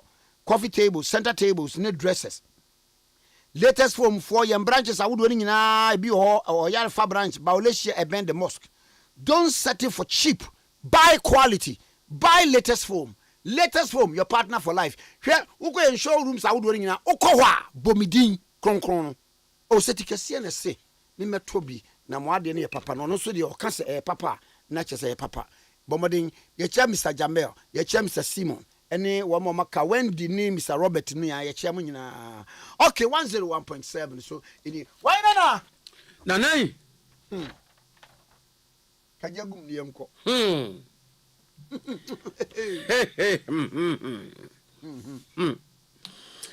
Delegate de Bakata Mubakata Fatoso Miensan Asie ho Jibril Abdul Razak Anwatroi. Okay, FM. Was it Kane Youth and Sports Minister? No, Ayawaso North, Mnasibejani. Dr. Mustafa Ahmed. Delegate de Bakata Baman, yes, sir. Accra High Court Assessor Papay. Yan Fanning Kotofiase. And the Fabako 7 days of imprisonment. Wabu court and mutia. Why ya court no metia bonsamso, metia bonsamso, meruma kosoro, wasoro metia bonsamso. What the court are willing carpet nana eyatia wa court no so. Sebi, we di court no fell. One for buoni ni dia sefata ama court. Adentini say court chema wonu obi wo asase wo manson. Ena nipa no bese man wo court. Ena court say woni atanchia. Enti wonzo so mra. Okay. Na asem wo nipa na baba be ka no. Wono so meka ne de na court enfa afanu no mienu ina nto. Apaso owiwem na baby asese ode to no fanto. Quarter Fred Dr. Mustafa Ahmed se wamra. Abribia wo me frasem ni bia no absent. Abribia me frasem ni bia no absent. Chance one fra obuani ani dia se ba court. And a court say no problem. And the court bua say ontia 12,000 Ghana cedis. Now 12,000 Ghana cedis no. Court say wa me the 5,000. Eba ma Kofi Amoa kwafo. I wanna day assassin was some eba court no. Enu da nchen a wotia 12,000 na wie no. Obeta so akwa de fiase. And the 4 baako 7. Ejan say one for bonye ni dia se efata. Ma court no a. Delegate Democrat no e na eba mane o katafa. Atosom yensa. Na Nigeria ni bi so akwadi awu. Ama AR Gomda atro ewo katafa atoso nsan o delegate Democrat mu. Nigeria ni abrante yi aye Gideon Vitalis. Na Gideon Vitalis no AR Gomda enhwehwemu a woye wa asem yi ho a watro ne se na woye adwuma ewo tumesi wa Memorial Clinic ewa Accra ha na ye yi na di 2021 esan se wo kowie ade ewo hospital no wo kowie ade wo na o ye storekeeper na niema ye de asa ne nsa wo store wo se wo so no wo kowie bi penifo ye hwehwemu sasa ne nsa ha no eno mu yi na di 2021 no mayi wedi a kwai wasanso ba hospital wo si wa ba ba krono oba hospital wa ba krono no se wa ba krono first one ye yi di no ye do bi fu fro be se na nan ye patient ago kwai na patient ago kwai no ana delegate say Gideon Vitalis aye yi na die sanso ba ye say baby anu wa aye yi na die no sanso ba krono wo ho anu obeto Patricia Ago kwai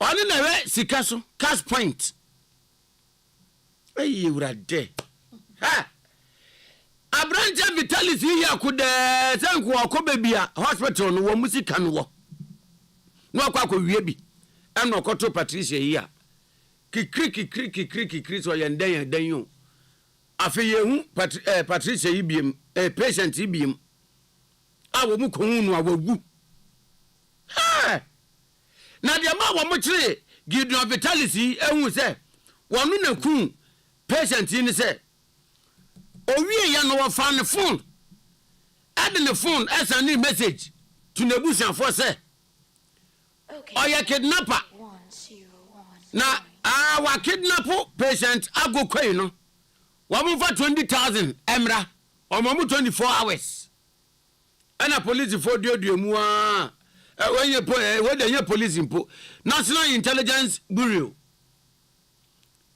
NIB wa mawuro makon say patient ago kwai a no na ye cash point ewo ye tumasi wa Memorial Clinic a wawuo no sa Gideon Vitalis enekun no chance you no ye dan no nya no phone e de send Nebusian for message wa kidnap no omo fa 20,000 bra 24 hours and this do omo ntiasempa obi kidnap obi sa na omo frɛ dipa no ma me se enkwara omo fa 10,000 bra no se he enkwara no wa wo 11 wonu kura bi wukura wo pe onya bia no mo omo bo omo mfa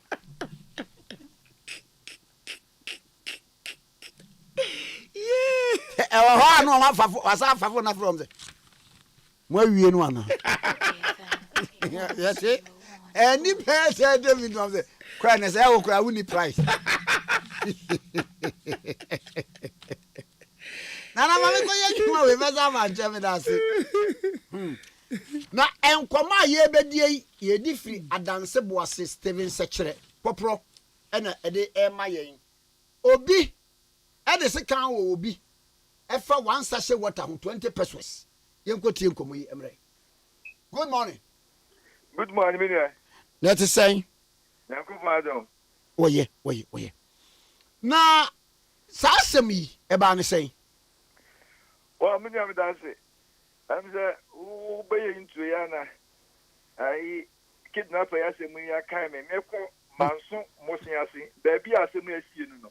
makunu kubi na kroni din no anadwi nyina madwi ho a menti ase kroni din de manso fautirite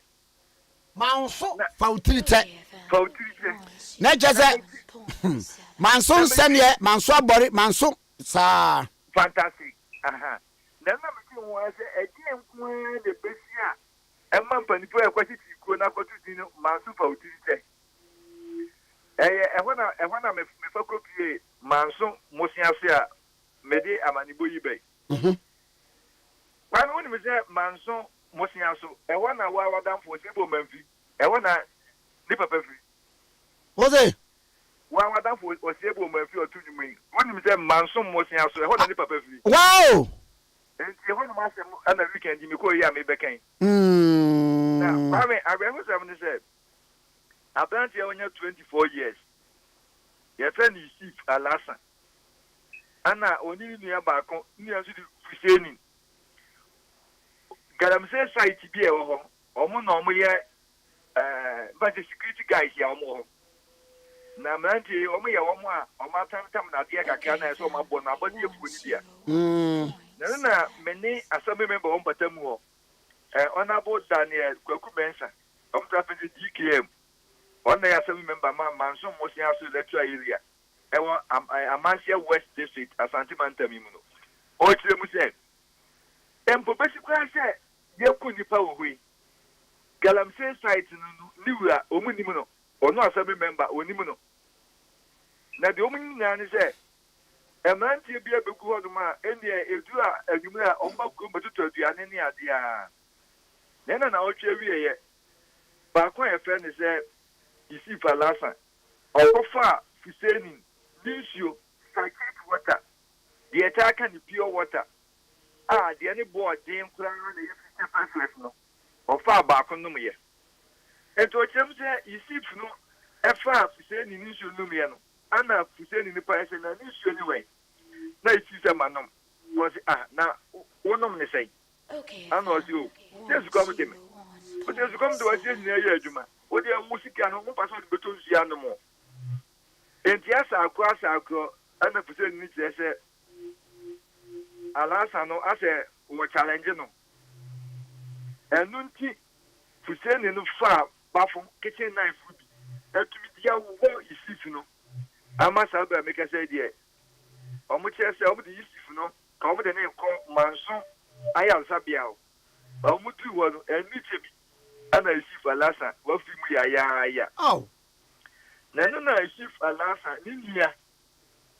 It's a Omono, Omoye, Musami for.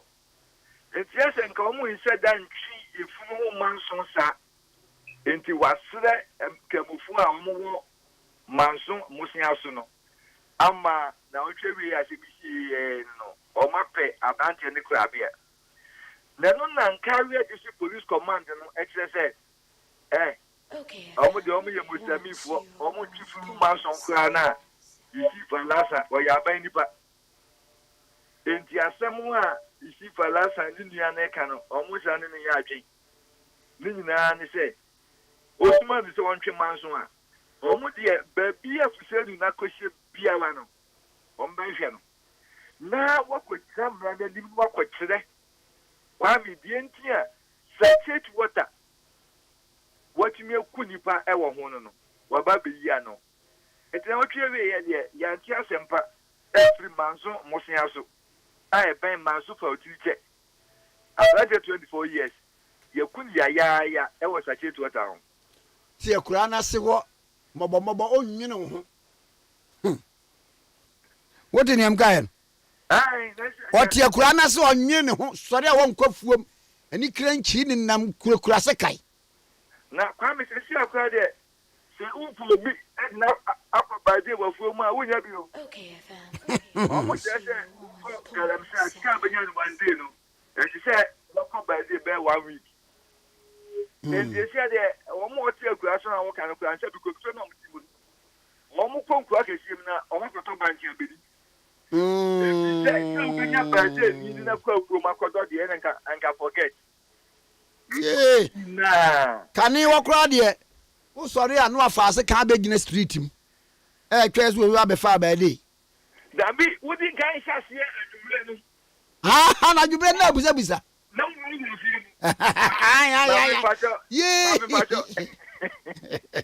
no ko bi da ma me pacho akina minya dey go minya dey nko enti wa kaso minya dey akwa o mo dey kan ji 5 cities me pa no beto dey near the grass and ogba from na ma me ba akokura dey esese mo ba dey o ba minya sika ma akina enti mi so me pese o be ba be da me so o be ko dey akina bra ne yenko abeti mi ko free o mo say dey the can do betua fine na dey I mean, I asem we asesa and no put the sika put the sika iko na unya obi na ko do afu because o mu gugu am say side ana sachet water ye ku nipa so ho maami bia na me do na fu on de wado afu na wie no otwe no ana wonya no asa de abura aso ase fa ko dwabra na aba ha te odi afiri seven apology for aso abante ni ma tabi kasas anno nyumi am fi wo de na apology for nyanche no but enka be apology for ase mo de bia no abanga no ombache no oye ebisa omutwi asem no ho awe ho ma wo mo se sachet water 50 pesos ekura so kwa de am 30 pesos yes me ku nipa ho na sa abante na wo de sekan akum obie no wutie na life wo de tie kura na so a ngrofo wi yi wonum nom oh and benefit so pa Kwame ko ya o mo we ho no we ni patent bia emu na enu boni o no kra emu we ni patent bia benya na ya o mu ni no oh okay and you know ka so obokun wo e was a change what I want ya dey ma ne kra yeah already mate no to come over I'm not what is the big one no na woni o su na me ti ku akoko we sachet water ho ya ku kwabra ni ku akoko ntimi ku no I see medicine obey medicine kware medicine see Central Steven Sechere popro etonkra efri adanse boase in the Ashanti region and now wode ema ye no K101.7 so pacho mo messages amodi aba me kenka bi nkyerem we kwasi Isaac Nkansa say hey ye colonial masters no ye emblem wo mu mma Kwame Nkrumah fi Nigeria fo aba betena Ghana ha na wo mu di abonefo sema krono ne niema basa eno so asem I could take as a Kwame Nkrumah you said the vice president for calling the IGP to allow you to go you on the frame ho ndi ka me yenche me yon wanya next awo ko na sa IGP frɛ wa na wo pie na se signboard bi anyina ho na afa ho na wo mo chewa na mo de o makɔ Master Red Kaswa was saying, aka how afa 2024 is great news. Here it is a vaccine no about the drew nenkophobia dry assume e Ghana han. Abdul Razak Mohammed me part of Facebook na making kai was say your friend asem foforo ba pose was say obi contest Rollins ba boye ipa kro ne so obedi ro kono kwa asem foforo ba pose no abi was wo che ni Noi Valentino incoming MP for Clote Kole honorable FIFA men's MP for Amasaman and Eda Tobin Munkaila Jonas was inside Kerry or see media debi amekase former president mama debi test with the meeting kan pacho madawma asem foforo ba pose se Kwame M1 wasem panimfo no wa free power no na afen wo yes allegations ni ade na wo wanka wase prof wa allegations is needless at this moment wase wunya kra and scales se me show live from Kells photography wase Justice Columbus Kaswa Utamens wase wo chia no pay Justice Kaswa ona na ye kwado bakata nkakra na nyame ya adomu a match bosumi ya ye mu se ye nyane muslimi fo se do magaji omoni hwehwie mu no ye behu osramo no mu no na 29th National Ramadan Conference abamanye ewo delegate bokata kata fe to do miensa se afi Ramadan akom kire no se 29 days na ebra wo mo de be hyase no wo mo hwe ewiem wo mo hwe ewiem a sa nyame be ya dom ama match bosome ne da to so duonu mienu wo mo be hu osramo no se de wo ma ye permutations no na wo ma geji wo mani hwe ewiem no se de Allah eya kire wo mo no se gba so pepepe se wo kwada ye match bosome da to so duonu mienu so mo hu osramo ne de a ene na de che ye ya wada match bosome ne da to so duonu miensa no afi Ramadan akomte konkron no wo mo be hyase na se uye muslimu jidini na wanye bia wo bra wo nyare bia nyewa say you are considered say why excommunicated from the Islamic faith. Wow. Yes. 5 pillars of Islam one of the pillars very very important in the of Islam. That's right. So bakai enum no. Yeah. Ba ko ye den. No aka no. Ena mienu ye den. Yes. Obebo mpa ye emprenum. Yeah. Na emprenum na chikura no obeye isha no. Eno ye ese aseda benediction no a odi wie de munu nyina isha. Na we eno free wa na kese obaya sorry prenum na pilgrimage no so kan ho o say me baba afei obaya akonche nkronkron no Ramadan no aha we free wa se o sika se am say enu ye zakat ase da bi zakat ne ye obaya adoye na obaya zakat no e na afei se o sika obekọ Mecca akabako ni nyina ehia pa ya ni nyina na impo no komsheni sallallahu alaihi wasallam o kai se o papa gba akokora na sabre no wontimi nko Mecca no a wotimi ko ekoye man. Wow. Eye nume be echina no me de ho adesua beba echina me de ho adesua beba pa because you Ramadan brem enti se mu se next week no ma sha ase yeah ti message ni me yi so ne amon famra da de be ye akomchire no ye konche na ha so u break ya na ne komsheni sallallahu alaihi wasallam e kan se obi ya konche nkronkron no na wo boa no e ma ne eya Allah inshira di pakro no nya e wa konche nkronkron sana Allah eso be ma after me Allahu akbar ya emu edu pa na je oni ne tifie sei obetumi aka benku ama no ana TZ dabi unse ye didi before say ni be na make anopa no ena wodim nana enam se wadwene nyina si Allah eso e wo Ramadan mu ntino ya na nka advisable se woni di nuane bia ebe mo wa cheko enshawo so ntiamo ena die bio chinkafa the waki ena TZ unze TZ die emu emre ya ena koko TZ die be nam na opese wum anentwina ebe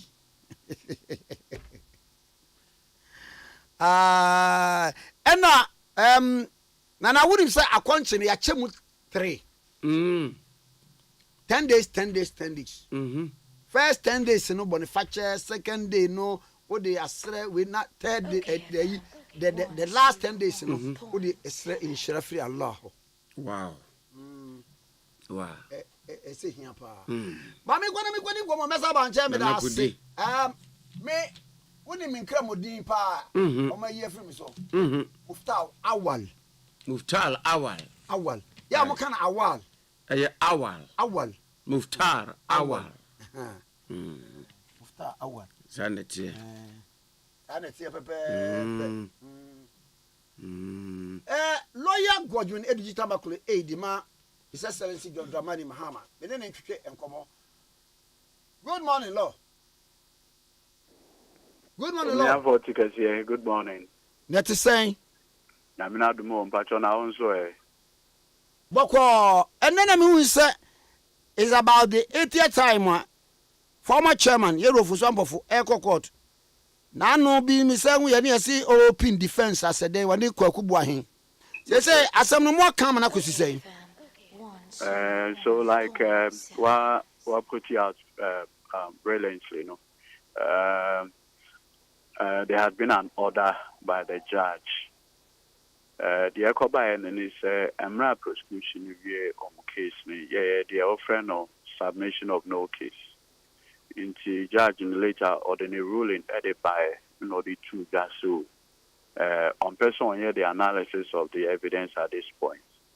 So we should open our defense, and at that point you have an appreciation of our story, their story, and can then make an informed decision as to the guilt or otherwise of the two accused persons. Into open defense. Baba.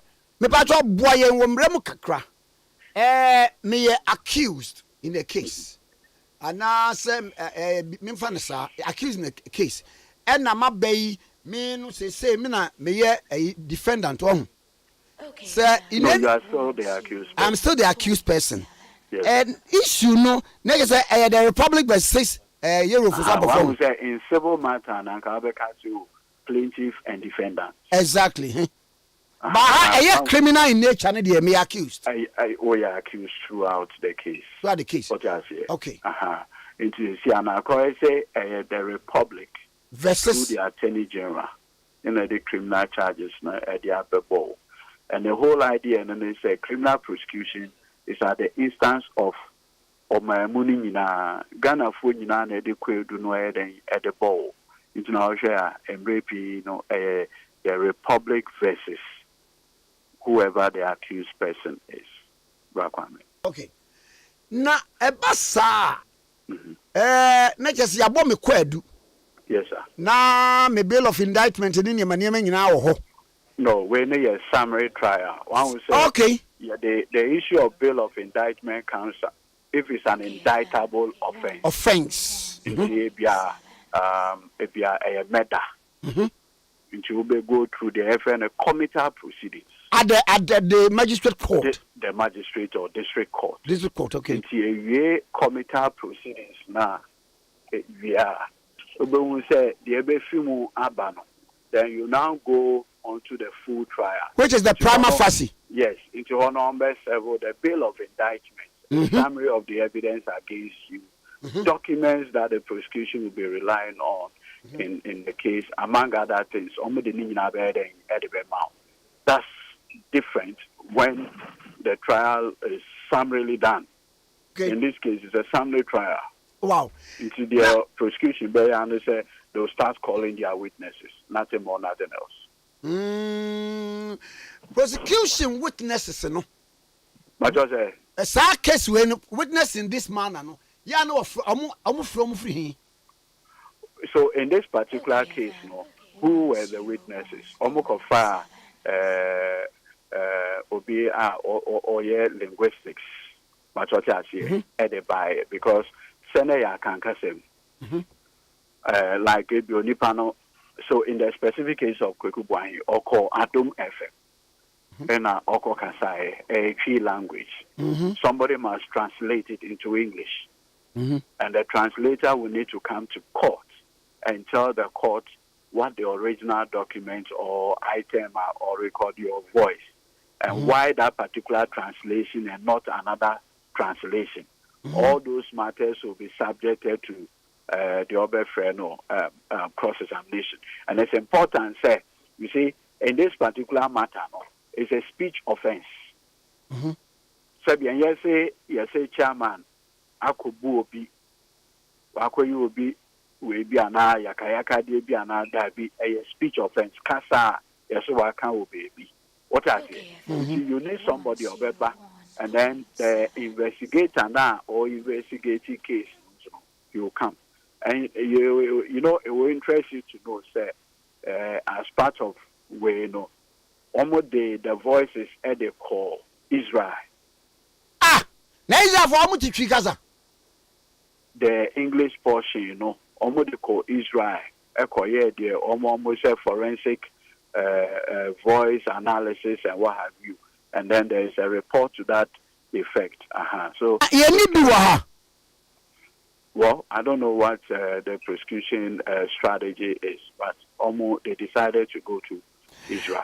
Not just some case in the Republic attached very to the case.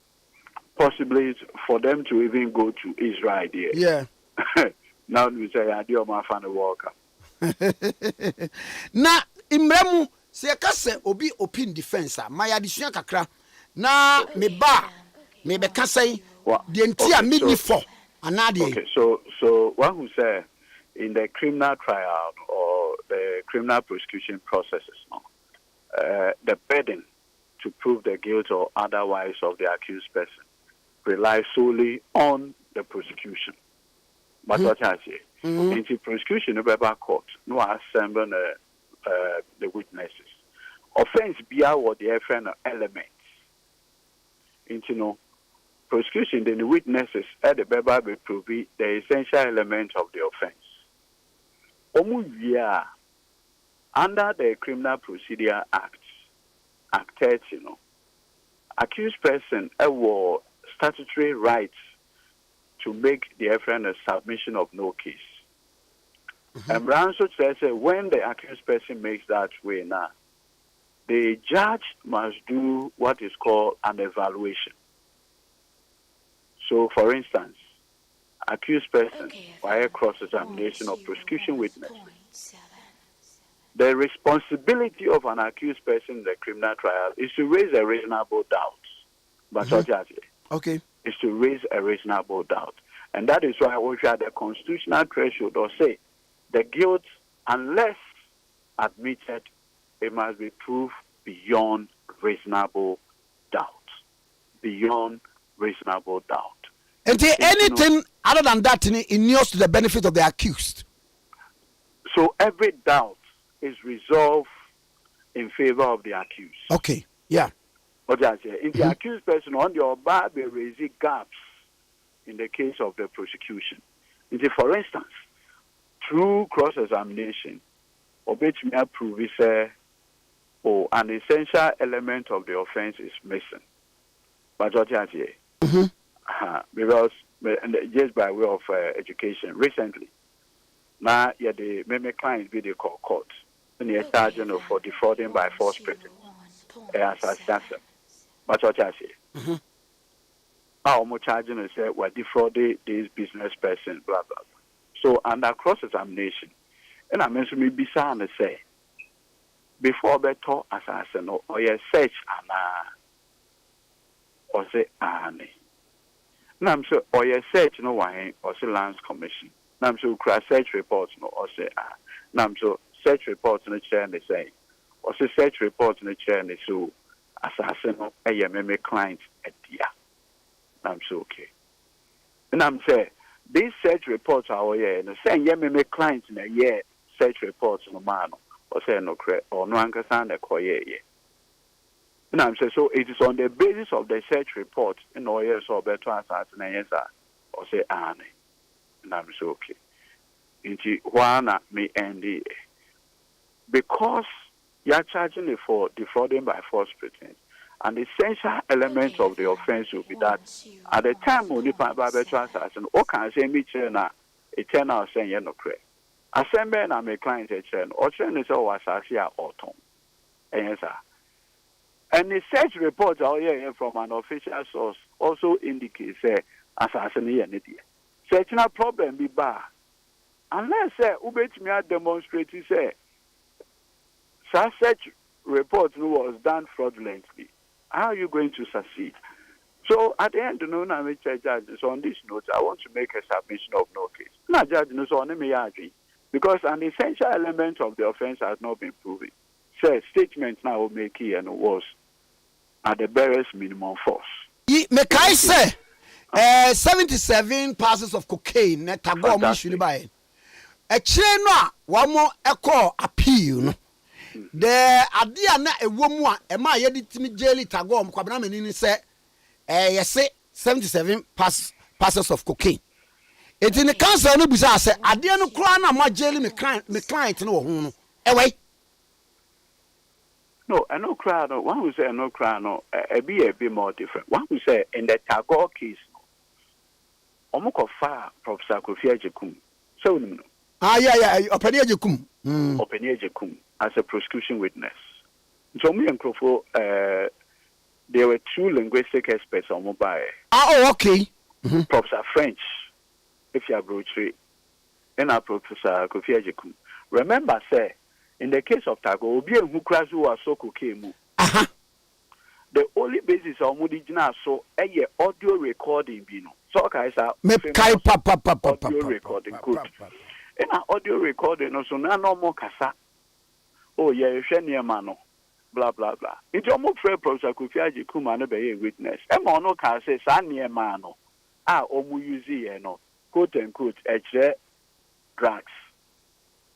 I say goods. Okay, Judge no any omoya adwin e convict you omoye appeal. Court of appeal can say so be can nema then it says cocaine. 2 on council we mu say nipa na aso cocaine. Nti ngina so ben pa so na ogina so e convict him for possession. Na emu dey.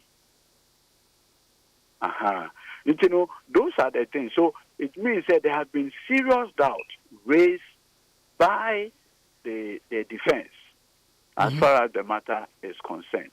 Until Tagore one, Court of Appeal in the Kwashe, the judgments are High Court, MIA. So those are the things as a defense attorney. I see. Yeah, okay. And you the nyam na monko na is excellency John Dramani Mahama so wo aprobo. Na aprobo no and want them to say.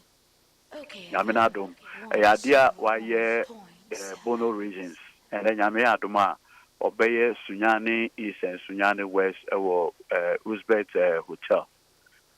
So far so good. Why in Kranza North and South, why Brekum, why Sini. It's been very positive.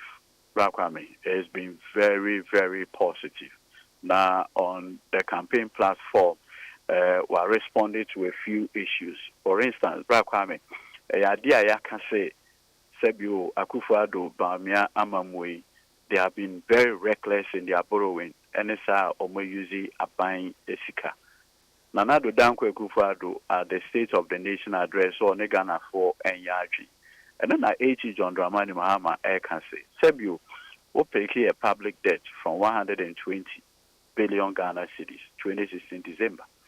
Now and as at November, the public debt is 575 billion Ghana cedis. And no crown, excluding Sino Hydro, Kano, excluding the friend of Esla bonds, excluding Dachin bonds.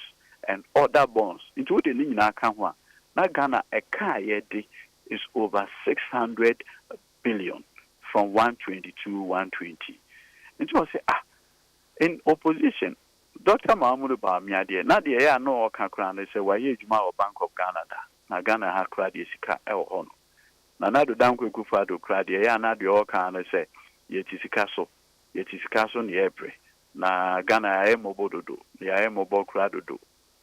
Na koma yede Ghana for no yamamu boni inti na jomahama magana ne yaye ohiamai na John Dramani Mahama ebisa Akufo-Addo say sane bosha wo share Ghana for and what take a public debt from 122 to almost 600 billion Ghana cedis.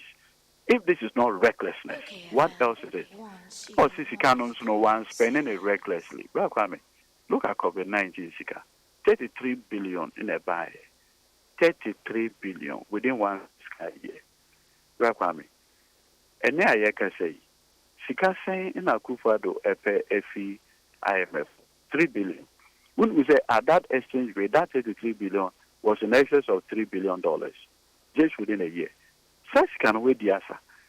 And then who they own sa asɛ wo nsa yɛ mu a ɛnɛ wo sɛ Germany for some nkɔpa China for cho ɛma wo sɛ obi biara wɔ biase nyinaa sɛ ɔmmo ana ɔnyɛ debt restructuring ɛma Ghana ha kora deɛ pensioner sika kora na nka wo de wo nsa ɛyɛ den ɛde pom ɛne keka ho ɛne ne nyinaa ne yɛka sɛ hwɛ sika aba Akufo-Addo nsɛm na ohwɛ ade a ɔde ayɛ a na sika no bebree no yɛde ayɛ den ntwa w'anum skeledede ne yɛde edi saa na deɛ yɛ yakora ne COVID-19 sika ne nyinaa ne yɛnim sɛ ɛyɛ oyɛ ne kɛseɛ na ato ɔman pandemic ne yɛnim sɛ ɛyɛ adane bonanza ɛde ama MPP officials bra Kwame wankasa wabɔ audio recording ɛwɔ show yi so MPP vice chairperson Northern region, sorry, Madam Felicia Akete. No ankasa to ne numutu. Say COVID-19 sika, yama every parliamentary aspirant 100,000 Ghana cedis. Back I mean, 100,000 Ghana cedis and 275 parliamentary candidates. Sikabu Puja. And so constituency executives, regional executives, omoka MPP. Yeche Ghana sikamba almost to say enkatie yeche. If this is not reckless borrowing, it's now we have a reckless vice president, a reckless president. Almost spending Ghana sika recklessly, and no any asama John Dramani Mahama at the Etuga. Sam no. Look, I know when campaign on Asa Siena Nasa Weno. And some are all catch it at staff for the woman so no 2 months of flag bearer. Campaign there, okay. Only the presumptive flag bearer. Said the Equaque a formality. Hey, sir. A formality. Wow. Back on me. Look, NDC, when we say the D now, NDC, no, actually democratic. That's what I say. But I said, just fear delegates. Actually democratic. So we have to go through the democratic process. But delegates now, branch executive, constituency executive, regional executive, national executive, omunim who the flag bearer for NDC is. And the omunim cry. Now, Brother Kwame said, with the mano, that's a mass of 7. And then, assuming what Kwame Tikese, Katachie, a cookesi biapa. Now, will assemble an army to go and fight. You prefer an army general, warfare leader, than an inexperienced army officer. Anna Kwame. At least, yes, you follow who know road. Anna. Yes, sure. You follow who know road. Anna. Yes. So it's we know sebi. Look, as I always say, me I have enormous respect for Onumyan for Kumewudishe, Dr. Kwame Nkrumah. Sebi my Juma Kraman as a lawyer. What I say? But the beer edu, a destiny time, a yet time for experiment. Dabi. Say a experimenter. We can experiment with Onunyanfo Kumewudishe, Dr. Dufo. But the beer I do know a destiny time. And that is why the delegates, they have told us what they want. In fact, some of them wish to say, and they be May 13th. So that we can focus on the real opponents. The New Patriotic Party, and say, the talking vice president, reckless vice president, Dr. Mahamudu Bawumia, Edwebano. Yeah, who saw the game? Matias, but that's an obey. That's so. Lawyer God with the time of 101.7. I do college say any of the exams 2020 May June was the exams since so failure to Nikabra and remedy situation examination challenges. No, any I do college say a surest way over fast now a pass was in University. I do college say SHS 1 and 2 wasi remedials, vacation classes, weekend evening classes nina are still in progress. Wasi say prepare foreign exams SAT, TOEFL, Grey, GMAT, Cambridge, O and A levels. Ideal College and Obeba say Ideal College say kan frɛ na register e wo mo branches ni nyina baby a wo be a ben wo no na register. They don't just talk but walk the talk. And say usika o baby emfa so de bia emre wo. Ideal College say wiase mu ha wo pese o failure na o failure wo ba Ideal College a be pass sentem. Ideal College say owo UPSA University na only gone one na opposite and across all the regions or number me boy Ideal College for short code no dial e ba ko si o so direct number is simple *6002 *6002 and 0207 85 76 72 0207 85 76 72. Ideal College was still how can you okay 101.7 so in na maminya dwumai na memra sese ya na ansa na meya dwuma no end point homeopathic clinic Dr. Duboaten efrew tedi nyakonuma fefiri so anopahima Dr. Duboaten say niema bibi na wudie mu wo burning sensations what person no apostle eya wo ya kai say stroke na ekeka no ho no ebetimi achew ama wahuna mane me ba achew say wo hepatitis wo diabetes wo ani yare wo ti pace bi wo bones mu wo spine problem wo ulcer bra Dr. Duboaten wo munam ni padua ni nyina yare bia wo sa gise esen de na onsa okaka de fakọ dentist ho me ba mo chew Dr. Duboaten employed to party clinic no wo de homeopathy ni nuro ene na yare sa ne sa yare wo fidie bi se 4D Doppler scan machine ebe si so ma fidie na chere ba bia problem no na fidie na twedro dia ma wo no ma ne ko obi fa ne yare ma end point homeopathic clinic nsa fa yare no ensa na chi enkokwa end point homeopathic clinic no or was Spinters Road Shell signboard akra we be about to 22 udu afarawa junction ko straight to Poji Gardens follow the sign to the clinic massive branch no Nkrumah Bonya Angel adjacent to the Chilipe Takrade branch no Anaji police station no the Chilipe we be obono techiman ha yinsa end point homeopathic clinic besrewa agi number yi na afi efre wo mo sesia na number na kuta Dr. Duboaten wa ma mo 30 minutes mo fan frɛ no 0244 86 70 68 0244 86 70 68 0244 86 70 68 end point homeopathic clinic Dr. Duboaten and FFO. Now mami kwati and story be about the Ghanaian publisher vendors fight ECG.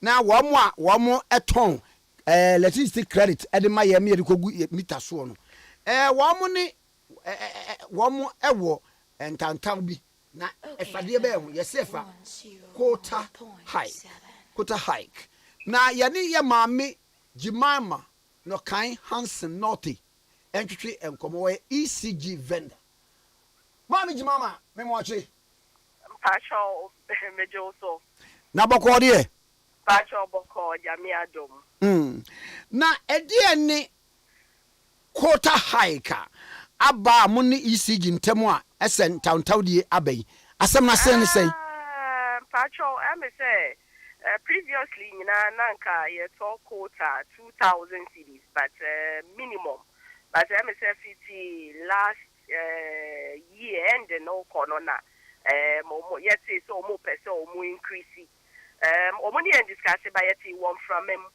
anyway ECG create apps ama obia omo app no obia timi access bankers timi access normal consumer let me call app na so akoto 1 cedi any amount you pay because app they all create here and so obia timi to basic amount now create app ni we now the app na bread yen vendors no say yen dia say you better quota yen to 5,000 echo and for no more used to 2,000 method the brave business move. Yes, then beginning of that was around 6th of February. Now I catch you say no what you see by first March no should take 20,000. If you enter 20,000, me one no ye the brain soon to meet about pay. Yet to meter 3-4. It is 20,000 or multiplied by 4 meters, and that is 80,000.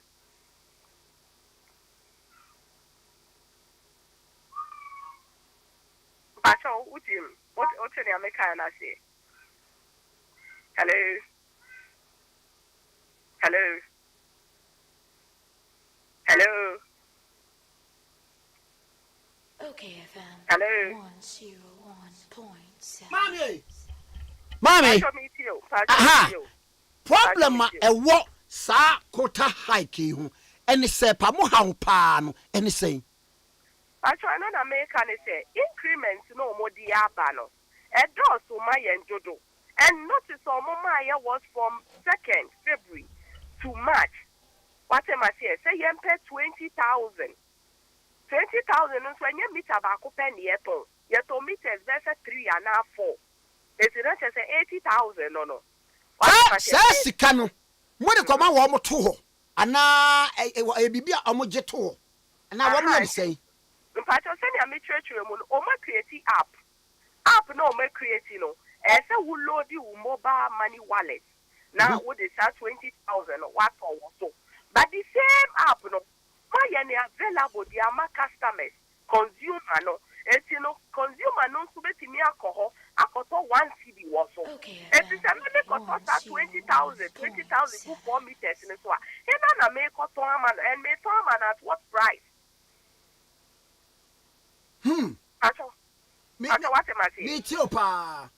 Na money wo mo atena se adidi nkomo. And Pacho I say I go through all the processes. You knew o ma atena se akasa ba in Rebecca Biano. And say you can say that you almost person mo ye na no mo ye.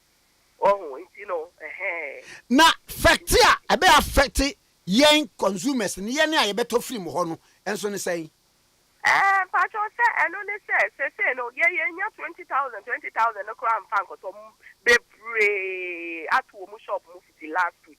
And this week we have to back na ebi. And secondly so mo ebie no. Obi am person beton 10 CD na 20 CD the amount because all cost 20,000 go 4 meters wa and so when you 80,000 in them it's in be obeka so beton 50 minimum on so what am I saying yeah then never affect them. Hey na no almost say reasons inti omo raise ade ne say but no mo see omo computer ni hu say ya turn in 10 pa say bia o ko 5,000 and chena asa na wa sa ko 5,000 omo machine no ya do so enti ka o mia weni na to 20,000 na no omo machine no enya ni bebre me wa customer no o ma customer let me to 1 CD if it's a customer let me to 1 CD e wo so a and I ya to 5,000 ya why na machine I am man them.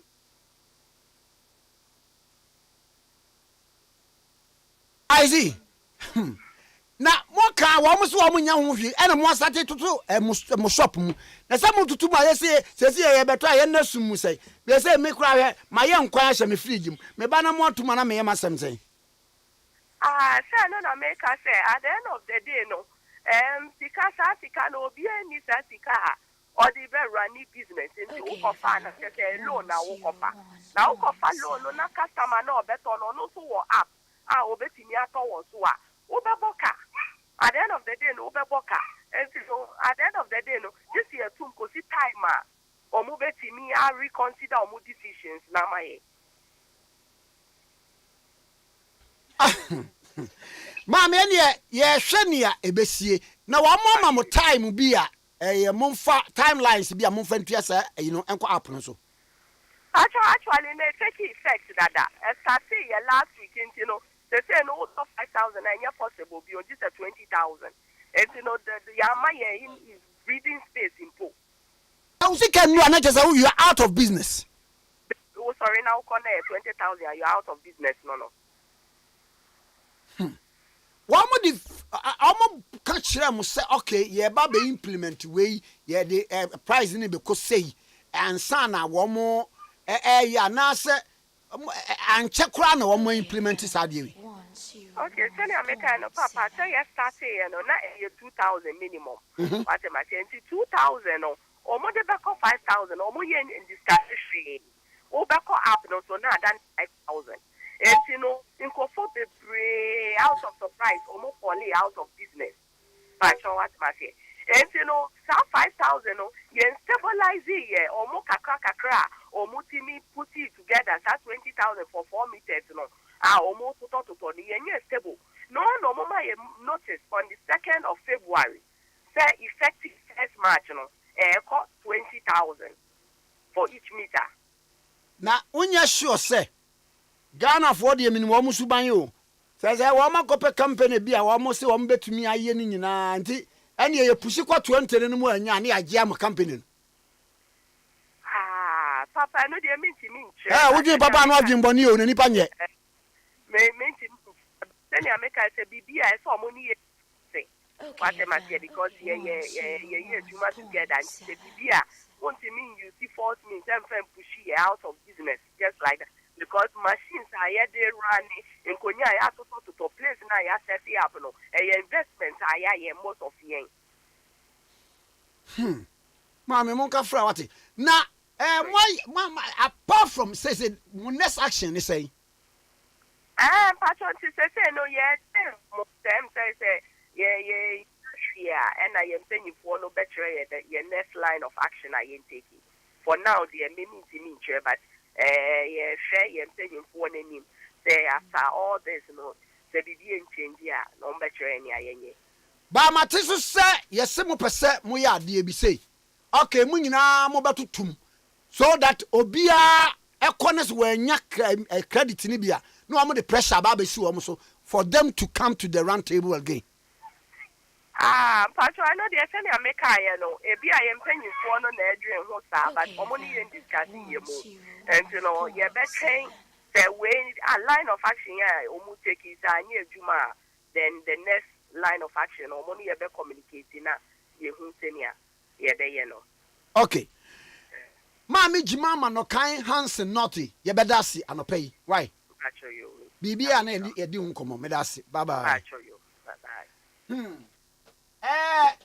Mammy and any didn't come away. Why a vendor, ECG vendor. Now assembling in any. One or credit to son, no aquacotom, the card and no aquacoton. Naya mawamu yesi kabito. Echo up no so. Can in 2,000. 1 month to zim 5,000. A fee 5,000 no February ya and one mother can't join say a cut 20,000. Ain't it 1 month no do one nisi car 1 bring 20,000 they could bow or should bear 4 machines 80,000 100,000 away. Ain't it dear everybody say baby at 2 shop to corner was a credit in a binio.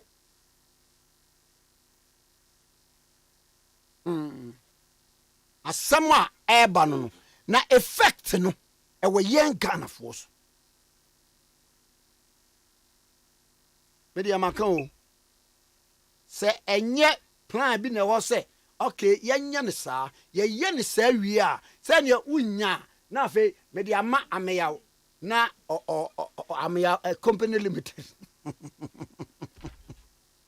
why mami think komo we ven free wona enkomo a emantie mienu bi etemanim ha na enkomo ni nyina ne se wamu ehunu sika eye 200,000 Ghana cedis 200,000 Ghana cedis o twitro ena wamu de ba ye radio station wo Kumasi Hello FM se de ne de ano wo mege na ampa nipa kron so eba ebeje na we de sima akra bi na yeni nkomo de yenhwe sede asem no pasite me mama kwa ba mande yejo dadi na boko de bacho nyame adom wa wo she brown no ye frɛ say me pacho frɛ me Flex Boache ukrom ne se chedoma se seku ene onim drobon nyina me pacho ene anyina su me pacho na meto ayi wo ho aburu sabre kwa ne kwa ne sitrata so sa na adi aduma na aye me pacho me ye trotro driver o drive fi kwa yi me drive Melcrew to Sufulai asa ye aduma sa akọ Ofurukrum tech.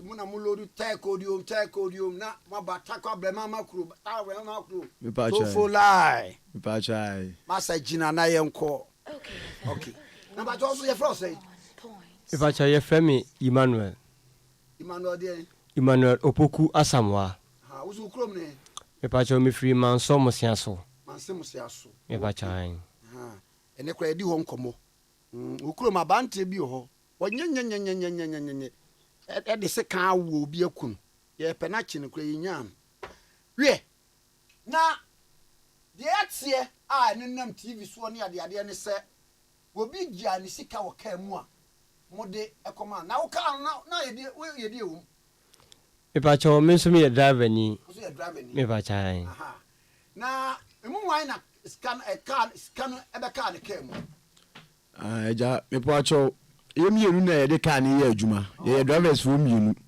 na me ni ka nti madam fu na ka no akwaje ankasa na ode ka na ba chese me mitwi a na wadi mate ono shadow me pa twan okay eti chiremu ekwan ba so na sika no efa ebe di mu ka ni okay ready na no Thursday no that was Tuesday ye adwuma nti awia no kra na me homfa me na me yese saade a o me ngi ahome kakra na me mpa duru no ti na nwumre na me yese se de ye nti o me enkoto aso na eja ye start adwuma na ye last load I load ye no ye beduru ma okru na nipa ni nyina asi na me yese o me load ni ye enkotek nti duru foli kro no na chese nipa na aka o ye ka anim no waka 3 pe na chese macro no mutwa mo ho ekwan na unzo okosi a Osborn Junction na ekọ sei aha mumu twa mo ho ye twa ye ho ye duru makro no ye lodu ba ofelikrum no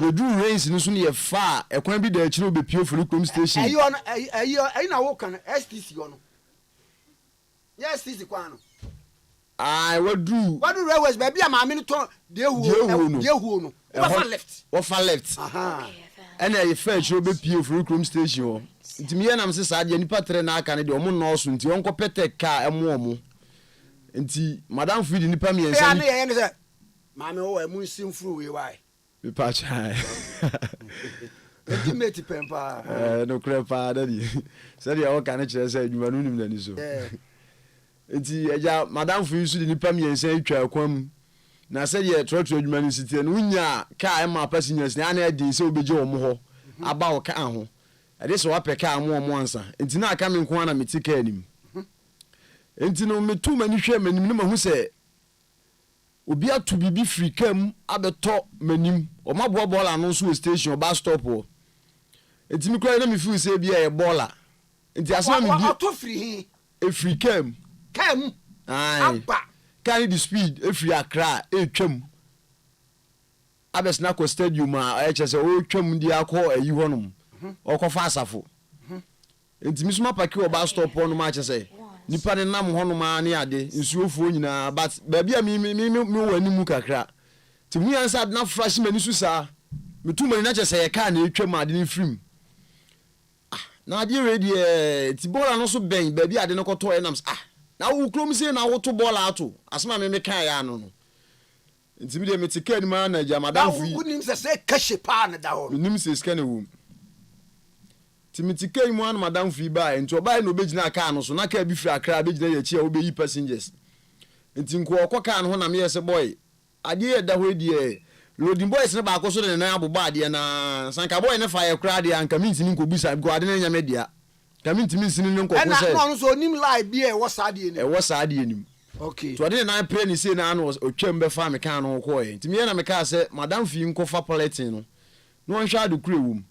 In fact, opija ye no drum kan na chese passengers na ka na be gina chini yi wo mo no so ni sisi nti odrum nche mbusa nse na de na ade de be na operate no se e scale nti ono de ade ni si ka ni mu na no sa rush passengers na o masi na o mo ba no ene wo fo mo tina ka ni na scan wo pe na unhwe lie kure wo mu na mu hu de mo be ye in fact hono man ye adwuma ne de me ka se ye nya kwan FABM ti yi scan hwe ye de ana ntro na mo shadow ye ene ye shadow ye nti yelodu ya bedru makru eto aso akrono ma francho kwade ebo ho memete kwade no no te bo ho nti no na ka no de koda mudru krono se no na bo sane no bo sane na ese be pia afrancho eni yelodu kwade ebo ho de na ase akom no so but betwe ho akom tofu e ho fele ka no eni e back to kwade ho na memete na chese wo se mimisi no no de ka ne koda obo ho ade chia no asa abefa me nti hono na ba mitrim na me se boy na scanner politin akofa ya siska mu fa ma me ehwe ska yi enti na chese be 5 hours 6 hours mu wiem e da so da ka anim wow Okay FM 101.7 afi emankomonko ene ye de bi nti ho na madam fi koyi politin bae na me se ma menti na me di me se wlem se na me ti politin mu se nti me ti mu na what am you must start hye me ba because I didn't wait na wade anim no skedi asa e bondle bi sei me di me se wlem afi me yi ya bondle 200 notes what am ja to sit no so front me hwe me wi anim sa ona nyina puse me wi so di se wlem onu so yi 100 notes bondle afi na ka mi oni ete ka mi hwe skei ti mi hwe skei anim sa anam se enye obi na gia no wo mu de anim wo enja no ka anim ya to enti hono ma na me madam fi bekas na skenti said ye enti hono na ebusa mo kan na yesai na ye 2 billion in fact hono na akra ya ankan ska no enti hono na me friend ebusa me sin ni ye se na ade ne da ye ka anim okosi passenger se na me hu ye ana say me si me hu so obi to na me ka so onko fa na me so nti eda me ka anim no no kra na e kire na adwen se amount of money sa no na me hu so obi to ne sa na beto fom no nti obusem na me so me de me hu se obi to ade na ba beto fom honom na me ye sure se ka na etwam ka kesi na etwam na ne film nti e ba sa no ana madam fo no di susue bi ba se onim police ni bi a onye ne kwa asore ba akwa o gini di pa nti se yesi ye diska na be kwa akoma ni urade a yenko hu police ni no na wo moaye nti o ka asa akra nam na yima o se me no de ye adwuma yi wujimi di misumi jiwudi die na police ni a o se yem first kai nkonko hye ne nsai me de me ni gidie o police fo musa nti ona me da o to takra mo mienu no bibia mama vi mu ese Charlie, what's the fear now, sir? Rented dine. Me pacho, me rented dine. Now, what's Opoku? Eddie Pacho, me some rented dine. Advance and no Utria say. Daddy me Pacho. Sikano, me there say, Akunya or the mammy. About me, me Hano, me Sikano, any fire no. If I say me die time, I saw an answer. Me that time I saw me feel right to me. Wow. Me my school fees, any books or some to me intimate toy. Oh my best say. Me ma enum. Ha! What my say? Enum. Because a small boy you. That one you see me. And true here wow. And I advance a son. My school fees, o manum. Sir. Wow. And I'm out trimu de ti. Who's switch there? Who you say? Daddy me that say. Okay FM 10. Who's the man? Someone yes Canada. Me de Sikano. Ye fire no. Asoma me catch him and say. Sika we enye sika. I was say. Yefa na sikawe ni wura enya mane nka da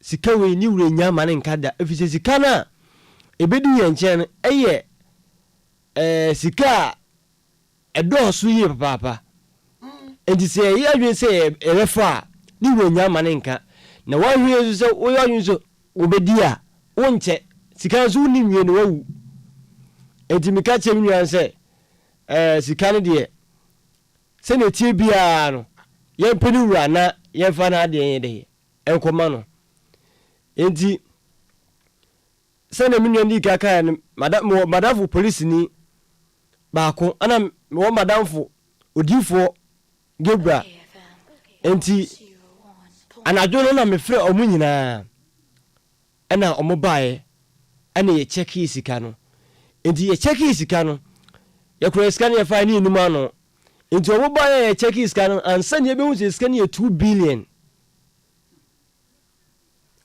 ansa ne yɛbɛhu sɛ sika no ɛyɛ 2 billion ɛne yɛde ma alafu police ni sɛ ɔmfa nkɔto enti na Saturday no na adwuma yɛ in fact father Saturday no ye pon ya ankasa na ye che sika no ye ti ye feel like na ye ti ye sales wi na aka ye nsem 1.6 na nam say o ye driver me so me driver nti ni tem bi sika na ba sa ye chimpe ana mu dwa mu 80 eti amamu tim sa okay sa na tie kra de a yemfa 20 emmo ho nti ye de 20 ni bo ho a ana ye nti so bi eti frank ofon kwa na ba ye se ye de ehunu bi a 1.5 billion ye nie le bia na nka mote e bia 500 million na nka mo de asie amamu tim sa na medwen se ade ne de se abaw trim so de komani wurade a wo se wo de kone na ase ehu bia wo de dawo because uko yi scan bi na se uko ya announcement na hu nipa no so scan kura ya na ye sei na de in fact o de on hu se e bia ira kura so no yi kura na on se ade a uko ya announcement ni ade no bi o won chen kura ba dwen so scan wo na uko pie su a nipa nsi ya amount to say ya see free so de obi a be suspect say ene be wa na we yi free so enti saade a se yesi ya ade ne command pa na ma na hye Kristo animonyam de a e wo se de ni nyina akọ wow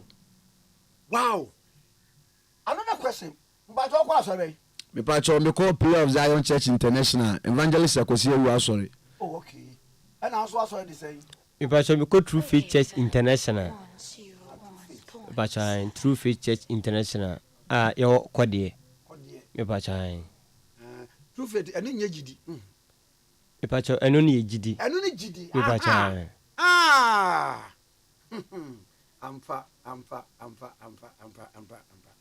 oye ene mo ahye prophet Akwasi Ewu ene mi ankasa mi wofa elder osem ye ni din ayira me mo ahye ne mo nyampa na ma me hwe ba jo wo so edan na utimu no ede edan ba cho me so me han dan e wo kwade emuri akode emuri me so me maye for na enye se bia in fact me kura no boys am no mutwika bebre ba me ho back obi kura sada ba me kam to abefa me driving license amena no na me call fin so kura che se me koye mu yi ma me cause boys no edwen se na wagimi na wonye ye biem wonye ska nti se na wo diska na kwa kuma na ne adidi atam ne ma bebre ne madam fi kura me ne ka 20 series ade a chia aba mo so be yire ma ba gini sika me megi say wanje 2 billion dia koja me me de ka 20 masaf ma de ma me ene me kosa ala no mami musa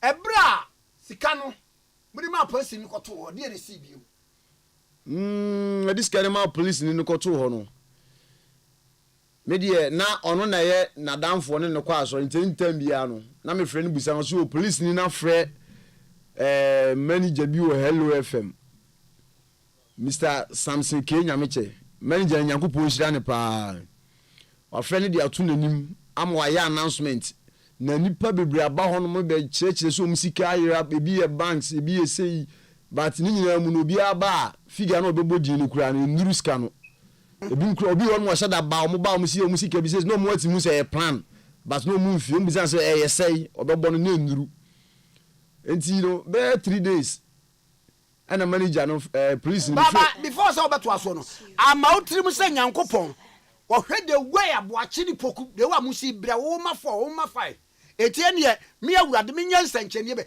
hwe de way scan cross to beto wanim na fara be jeri say that very day no kura no na me wo fa awu am odampam de na scan no eba ye be first scan anyum na de be kyen am ya de me wo fa nti asama me uncle ba ko kan ne say scan ready ebe me wo fa na disk ya ba be kyen me and I'm say na ono na dis ka ba be chemi se die ska we die sam na die ene die aya ne die sam na die menye sure se oda obeda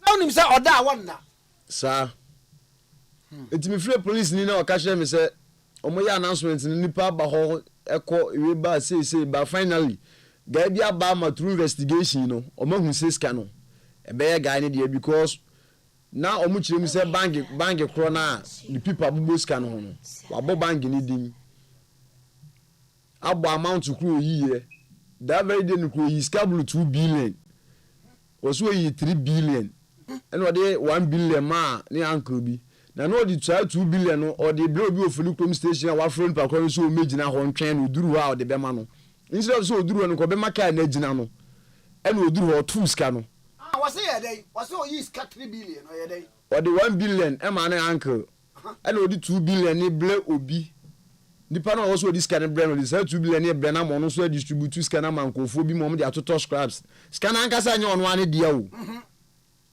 wow enti no so oduru ho no afre no ofa no so ogina ho no mo ogina station ho no mo twɛn no na waduru ho no mo no ade wo se nko yen se wo se nko ogina no odi ska ne hyɛ ne nsam no ɛne o tu ska no no ofa no so ehu ba bi ska no kɔtɔɔ akwana de obo volley na if you want to do for Lucrum police station or train what na wunsie na 2 billion yeah to na what to say the to netball it was do for Lucrum station or train statement ya or can so do one or 3 almost do one hour here day can some from me and train some okay die who got 2 billion e wo dom say hwe ho ne pae ne to say ye na obi afom ya anka be ka say e no so no ayem fom so pa wosre yem fa nche no no wonye sa abiem akwa no ofiri he mu buza ba bi ofiri okay ni nyina abagu okay ba bi oso ofiri from Pacho also free northern region side but o menye sure so Kumasi ada so beti ada so wa akra ha na kono akra tu kono go side e ti brade mo akire kra no man hye da mpe ne chi akwan bi ya hye da oba ye dum te say the way na adnesi akwa okay o se mu na mo di sa enyamesem no de na ode ye mo wo ma mo bi wo kan hye asem na wo ye den Isasem de father wa kan bibre vi omo abonten omo ban Hello FM omo obia we ba we yesei ebim kura se afie me line tudwa na omo bi kura omo mfa mo aye ene nhira de father omo ye de ye number ne tudwa ebim free obi kura timi free South Africa nyame nhira ma de amaye no nhira de father ye receive bi pa nhira de yankopa dum nhira de nipa bibre afre ono akasa kura no kire scanning ya ekopim say scanning be PFM station one no say aduane ye friend aduane kuro bi nka na no for the past 3-4 days na aduane ye friend aduane nsuo oba okura na Hello FM for no force no so woni di kura ni kenka omotoman no kura still ye be na kenkin say si wa wonte ano etiefo ahwefo enkomo no enna wo mu di sika no aba bepem ye station batan ba ko efen se Hello FM na wo mo soso edi sika ama oya akora sika ne ye ne dia no wo se woduru ho no na nipa ko no ne wo fa ne gina wonti o 2 billion no ama no na chese nkwatan to no wo sika 2 billion ye to enna ebeto wo mo ka na nimu a ekobdi ni wura nso ensem na wo ma di enyam sampa edi enna mo pese enkrofo ye boa mo ebia obi wo ka bia o de betia ma mo spare na we kempia na de ben father emwa bia e ka obi akoma bia nyankopon so be kana akoma bia so de beboa ye bia no ya ready say yen so no mezu yemi ni drivers mimi o driving license miso mo driving license sesi asami ko ba ye kura na ye nkomla ni ade ko film station ni ade a kan si fie 2-3 days kura no ye kan kura sa ahwere ye catch the drive owner ne say ye ko first ka bi wo from ye de akwa film station o ma frɛ say na ye mra ho ni ade o so ntimi maka ni nsuo sa 2-3 days da bi cha mu twa mo no say eja boys ye gimi but what die nyamesem amen ensem no twi kasa ne o mienu ba ko efe no enyame bra sem ade enyame bra enna de udi ewo nyame kwan so no eno so ye enyame sem wadi enyame sem nyame so asem ena modie na asafo amokọ uye gidi ni na obi a wakọ gidi asori bia no beka kire wo se wo mo ye true Christians sa pepe evangelist akwasi awua wo so wabofra na ti yi awurade nso enhyira mo se wo mo nso so enye de wo mo pe nyanka mesika mo da ekra ka mo mie mo mpoma mo no kure pa guidance kan ne dia no kura wo se omoro ha ni nso bi se na wo polity musa na wo se ya no mi husa se trotomate bi fa bibi e dia akowura ka bim na omotu koda daada eno wo se ene nkofom ko to TD4 omo ko to di TV o se ko to TD ka TD no ye ko to 4 se to 4 Samson Kenya me che kura se na masa utwi obi ka na onye ske we na se onye ske we ade be biem na nei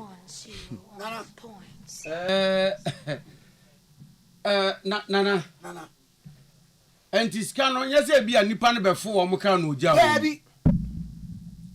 wo mo fa no fom nipa kro ne se what is scanning ma obi o station oduru na nipa ne gina ho no ena 2 billion na wo polythene bag no all to say the to netball enti nipa na anza nka wo ka nim to no nipa kro gina kwa ho ena ono te trotro mu wo to ama nipa kro ena wo to nipa kro nso ahu se se ya to enti on de okọ ena nipa na ehu ena atofom ena abeto wo mu ka nim ebeto wo mu ka ala dabi ala ndi wo ka ne ehu ka ne ena o mu ko fai asi begin no office ball na obi ato ena o mu ko fai o fato ka ne wan kan na om de call Hello FM ena nipa na ye ne dia ne ba ben and sansa ena omo say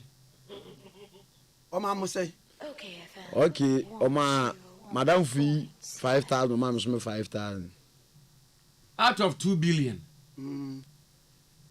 we o mutie nana odo pa bisa mo fa bible show mo nsem next time mo ko hu bidi o mo fa nko bibia do de be ko nana jesi o de bisa wo mo o za akonta asire wo mo kuza so mo trim nana sebi nipa yankata tam skani na ma wo mo 5,000 out of 2 billion ana wa ga mo say me nyanya bi ma ne yirai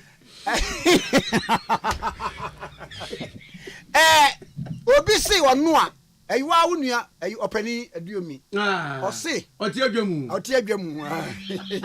o si kuma se oba mazi a mazi metimi anya ka trotro na bidia aye mre kaka na aye shadow no metimi anya bi 250 25,000 oh benya bi trotro no trotro ne AW no ni ade say trotro me de shadow me de shadow no benya bi amom e bi ka be 5,000 omo de be yadwuma tete nana kan ne fani say do ma yi because nana says kan ka we hu a ka 2 billion ko and ka regardless of the order ko ye bia no asiegu ye dipa nyina na enim se ensuo to aye sori ko da mu ayo ebe se asibio ayo na sibia mu a na me ke da bi sibia mu a we mu de si 100 times om de be ko ba na bia kwa si obi foforo so so fola sagro for wono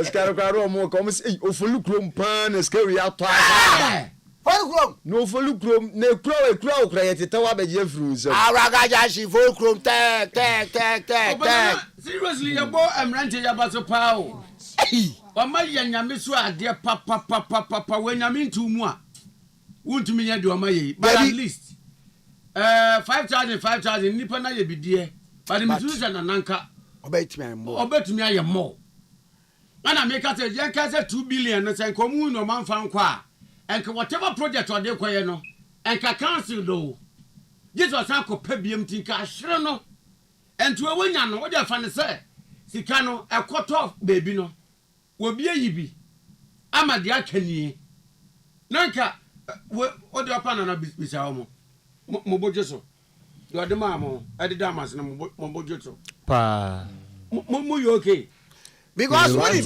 nane kana kasa kura no omode ba no wo mo anyi bi me so obi a wo pa bibia firi mu kase no enka 2 billion wa why 50,000 yes no dia ba se me call ye no dia na akada honi obe ya me dan dia na ba me unu ye dia me ye kura ye hu ye no na ehu ehu ma se that rubber na no eti 60,000 ehu ko but nyame chi mu a wonya nyame me ba cho mo phone number bi entudwa na se obi wo moa bi ebebo mo omo ka akura yage ubeto bia ma wo spare kura na bibia wo mbagi wo moa bi ade beda asese ye hia nipa bi sei na wo mo atimi awo mamu a bebo ayen pa me pacho me line ankasa me use 0241 27 1814 0241 27 1814 ana mi mumu line number no momo line here me 0243 73 99 08 0243 73 9908 edi ebeba eni ma wahab if I tell me so my number me is 0540 87 25 02 0540 87 25 02 if I tell me so edi ebeba opoku Asamoah Emmanuel ne kwakura mu sai na mo ka ade akire yitia ye wie ni nan ipacho mefa akonya we so achia men solema bebia obia me de Kristo mu asundue achia obiara na mekoso nso achia menua osanso ye madamfo odifo Gabriel sika no ekoba ase no ogira mechi akonya se nyinam one policeman omota mechi kopem se yehu sika ewura no so mede aseda enikabia emo omo se omota mechi kopem se yehu sika no ewura na yede na ade ma no na kakra betimi aka nse abrabo na yebo no enyemlikatu entoboase ana yenu obia so enko challenge ewa abrabonim enti no se obre enso ya nya abotre nyame mre ena ye mrepa se nyame so obehira wa opo se de wuti bia bere no so obehira wo embepre ho gotuma mpomrika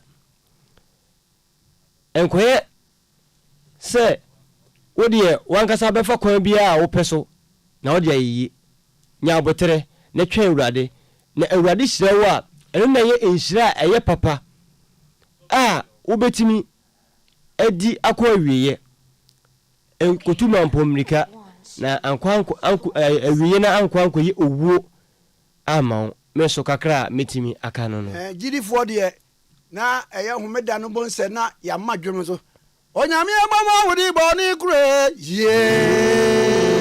osaji fo mi bom rani odun fu mi bom rani osaberi me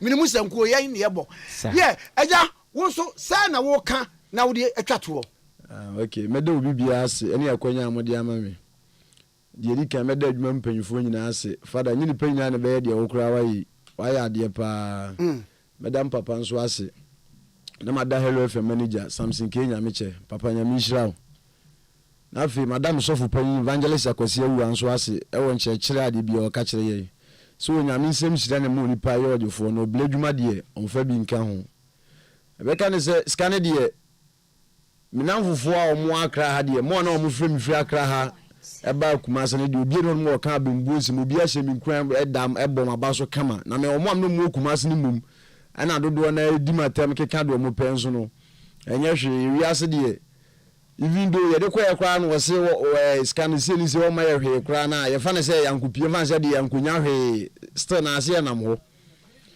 entino ade nyina me wiase de ma yankopon na afi misre milianum drivers si obi jere bibi o ke ma eri Kristo din srew bo modin na fa koma ni wura because ade ba ko a guy ne kan ya esa shock here o FM station one said that very day no sanka guy ne sun ku ahu ska na anka da so obe poison ho because no koton ku aduasie ama FM station o chere ne kura se ne pa okwa onko hwe se hye ho sanka obe poison ho nti because of say ska we na se nipa ne poison ho a no wu a na wudi ska we a cheke no mi a ye beba wo so ne wo ma wo yire nchirima wa wo nto anto aso sanya man ne medwene ho a minim ye ya adwon se da bi ye fa sika no koma ni wura because guy no watch say sika ni nya onu anka se ni sika pesei oni nkofo bi na business no mo se ni sika ne ba no wo de koma omo wo so mo toto ne yama na achiri ni kakra omo nso de be ma no omo nso de yama no o cheche mu ni na ye te ase o sin ka sika ni onu an de yanko be chemu mienu sei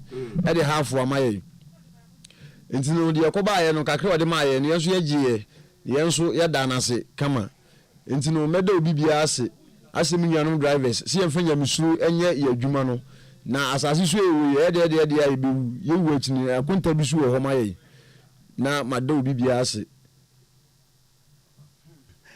meda mo ase why bibia ni so ye besa kasa me pamcha wo mo number ni bio poku number ni 0540 872502 wo mo bia obetimi de aboa wo mo na awurade nso ebehirawo bible se de opa de anya no namra kwan so te sa kokohwede a obutu nkosua a enye ono na oto yeso wo se na obedane ninamu fa emu agya na awieye no obeye okwasea sana bible kanu na won pese awie obeye kwasea na pese awie ni si oyie ene wo ma eyiye nti no ene ewiase nyina eyiye nti no na waye saa enyamsemi nti wo bibia bia wo mo bia na oso de abo mo na abo achesu number 0243 73 99 08 0243 73 99 08.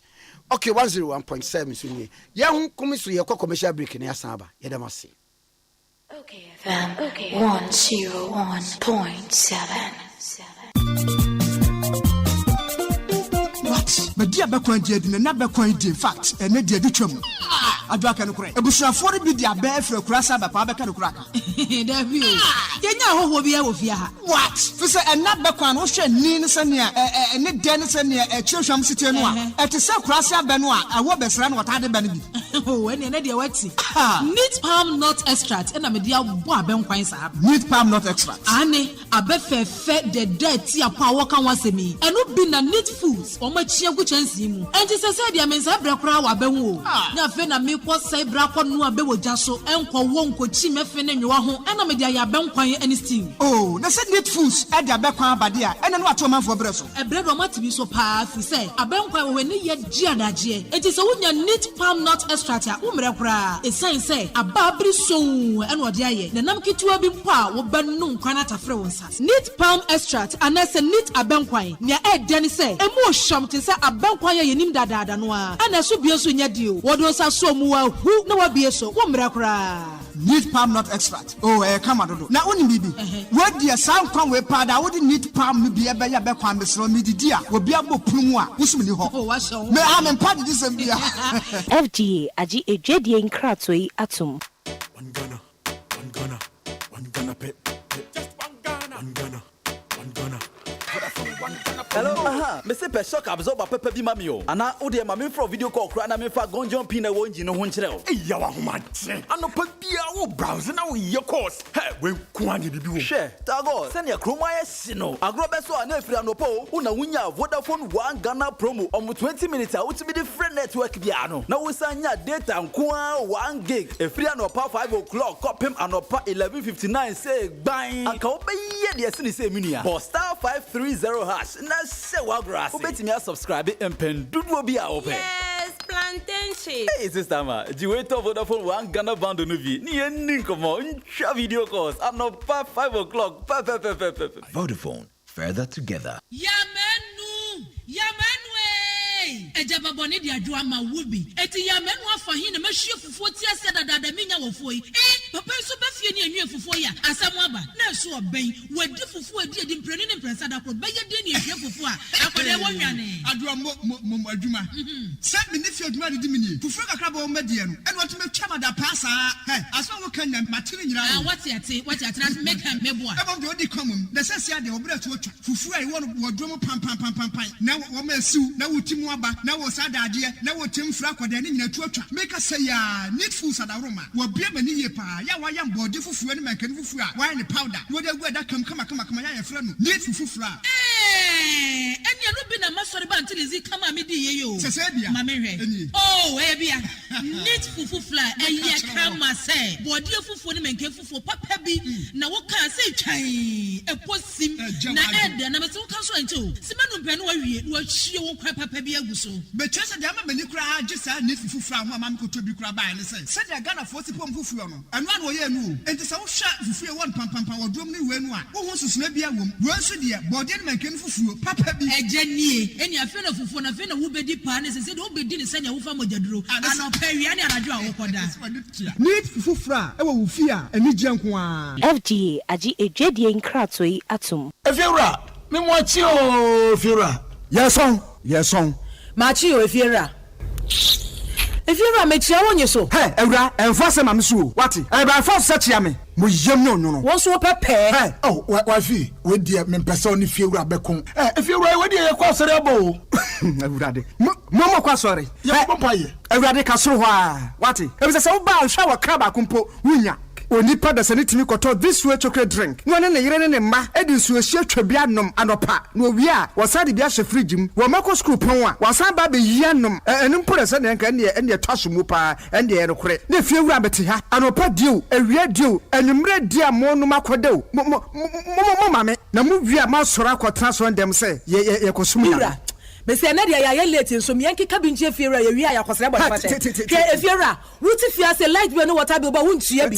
wo bo asa sika na fa koto this way chocolate drink na ba nom ta hwe me catch you pray nya pray fa say this way chocolate drink no metumi ato bi pa na so na me so mo ahwe wate e de me hia ne nsuosie na nsuosie so me ntoi se me bu fura metumi ato bag mu a wate ye fiera we nko ade ma abunfu me koto nyanwe efiera fi dia ya bre ma abunfu bi munyam sumponie munyam sumponie na mo ba ye trimodefo FGA agi ejwedie nkratoi atom Okay FM 101.7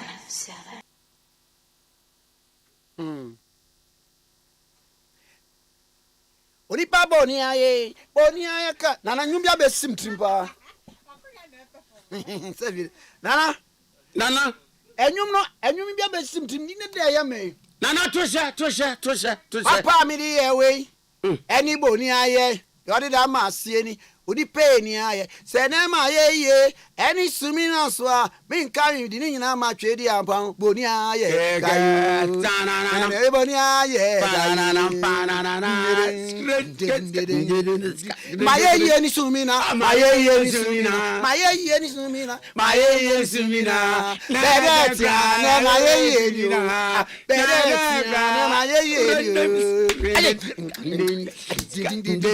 and I just my ye ni zumina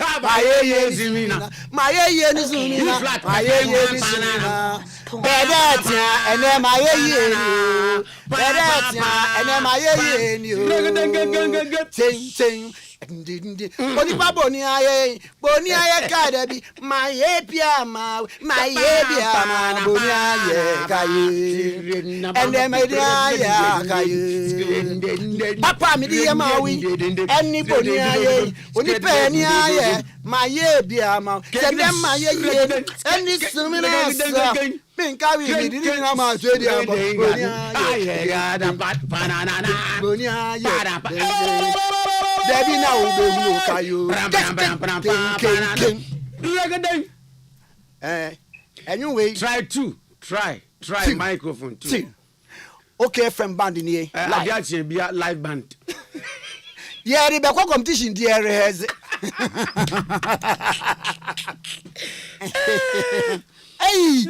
Nana you may not say, I could also did you not know to choose from you. Come. There be a near. Makwa mobia bakania wo pechre me. And I'm obiasimo. And never ye me bonia ye obiasimo.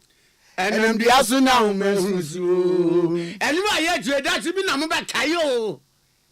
Makwa mobia bakania wo pechre me. Pampana. And I'm obisino bia ye and never ye me bonia ye ni panye. And then DJ Amon says Sakatimpo be. Would you sample do I will flan to my go? Onipa da said it is Sabua Kuko, we are Simo. Or did you hour the number to from? Again, or see a rake. What's it? I don't want you for see a rake. DJ Amon says Sakatimpo be. Would you sample do I will flan to my go? Odi father said it is Abua Kuko, Oriasimo. Odi Kiwi, our the non word from. Makwa Bobia Kani, I will bet you. And I'm always in Oriasimo. And I'm always in Oriasimo. And I'm the Asuna. Okay, from live band in here. Aha, try to. Saban stand away. Yeah. Bracho adore you bet you be fire. Yeah, adoring. Who ya here bet you be fire. Divorce. Who free baby I bet you be fire. Who free baby evacuation. I want the evacuation. Okay. What got na baby full front so reset of me. Reset it. What me? Why? I don't care about now. But I can't hear it. Nana, what's it? Why? You have to be Grabiaba.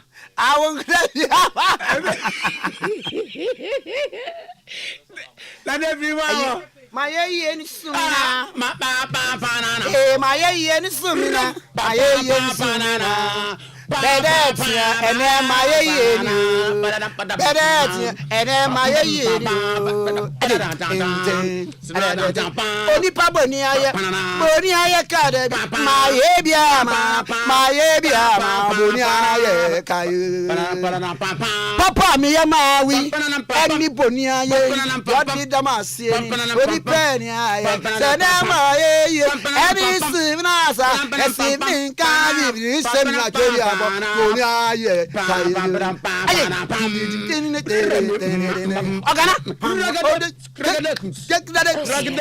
I will bang. I didn't know. Hey!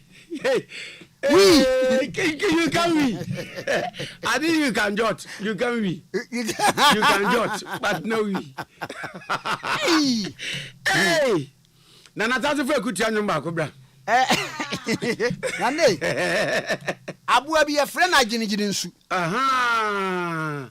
Na ana odansuo ma no wo ne nan. Engwofo se aboa no agini nsuo. Aboa yi the way we see one in nine, Sunday Nedru nsuo na se anko hono no. Ah, ne nanu asenti. Ah, yes, wo agini nsuo. Aboa the way we see one in nine. Sunday Nedru ase anko hono no. Nana ukadwun we. My papa ya na menya ya. Adani amani une. My ye ni amani una me penisa. Mo. Kegedeges. My papa na menya ya. Adani amani une. Aye ni na wunti. Wo sa ya jenge no. Ya jenge no so hu say yi ba. Afeote. Ya to nyum do say. Hello 101.7. I feel involuntary action. Hey! Susket. Sir. Mina na kreme bo sa na atie. Oh, Nana wunya kutianyum ba ku biemu. Ekutian. Si enya ebo no. Da bi se rehearsals na ye no. Competition na ye kono. Amuso nyum no ye be Thanksgiving song. Na ye love song. Na ye kutianyum song. And then ye wie de. Ekira bebo pa abobo. Dr. Pabobo. Onyankwa. Dr. Pabobo nyum ben kra. Okay, FM. Okay. Nana ba ku bia na e wo mitrim sesi a. Unya mesumponi. Nana unya mesumponi o kire be release unya mesumponi. Ana was it? Who praise the Lord mponi na crucify him. No crucify him. Nana young sorry na yanko. Yanko. Hey, Obanu ankwa oduani so. Obanu ankwa. Nana obanu ankwa oduani so ne buof pai say. If you come and you don't go, you collect your eyes. Nyame aduma Wednesday so na nana yakọ sa translation no. Yeah, what na na tumi ko sa translation nim. Na yakọ obana so ankwa oduani so. Entina na ye de tuju ana unipa no de ne brofo aba. Nyame adum nti ya kire mo Israel gon be na wie. Enti se aka ye beka twi na de ko brofo. Yampe Oxford one this night dey ni bi. Ye pe dia wa ko sia school no. Se de brofo no tie no anu aka ne sa. Ana sa pepepe. So u de ade a wo ye eye. We to de ko brofo. This you are doing, it is fine. It is fine. Sa pepepe na ye ko. Oye. Ana yanko. Yeah, ana pepa no ba ko ho. Na na pepa se de bebre o. Na fa ba ko pefem na. Wo pesa is na wo mu no. Me pepe pa no ha. Nani? Yeah. Hey, na wo fa. Why? Wo fa so ko professor University of Professional Studies o. Why? And they are 13th March. Oh, me pa chaw. And they to nsafre obi a. Nana. Dr. Owusu Efriye Akoto, former Agric minister. Yeah. Bafa Kotoba. And at 2:00. Okay, FM. Yeah, lunch. The campaign. The presidential ambition. And then, yeah, lunch. 2:00. UPSA.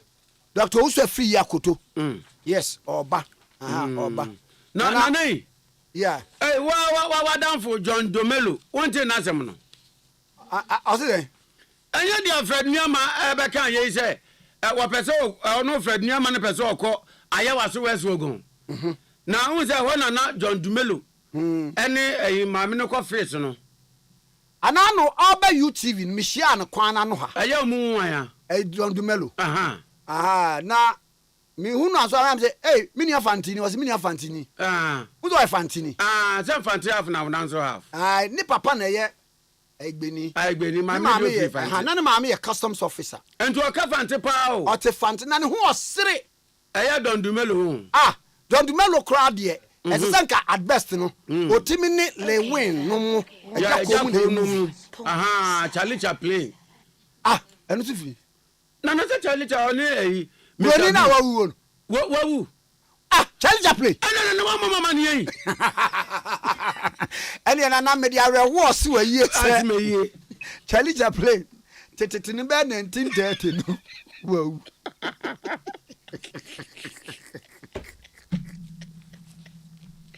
Oh, so Mr. Bean, do what you say. Mr. Bean, do what you say. Mr. Bean, oh, and na Fred Newman. As long as the person quiet was one or John Dumelo or Kobisano. So because be a man, Anna was it John Dumelo? I was in there. One guy, you bet Daniano, not Atta. Boy, yes, security boy. Or no cry quiet was. Hey, Nana, I was on those in the botanical name, it has done your ears. I was. It has done your ears. I was. no. Na John Dumelo so wonu sasa Fred Niama wone no kura bonsa ho sa. Enti John Dumelo so bisa Fred Niama say enti ono yabonezu. Esuna ye ball no ninso ben mu. No owesu bakrata. Awo ko communion. Wone nyame ntem ye fine. Eno tumi ba bonti betwa santro no gunu so say oba wono John Dumelo ho beka kire ne say ayi emibo Fred Niama pa no. Ono ope politics. Dia na ekoso e wo policy no te ase pa de. Anu na John Dumelo bi say jam officer jam politics e joke wo.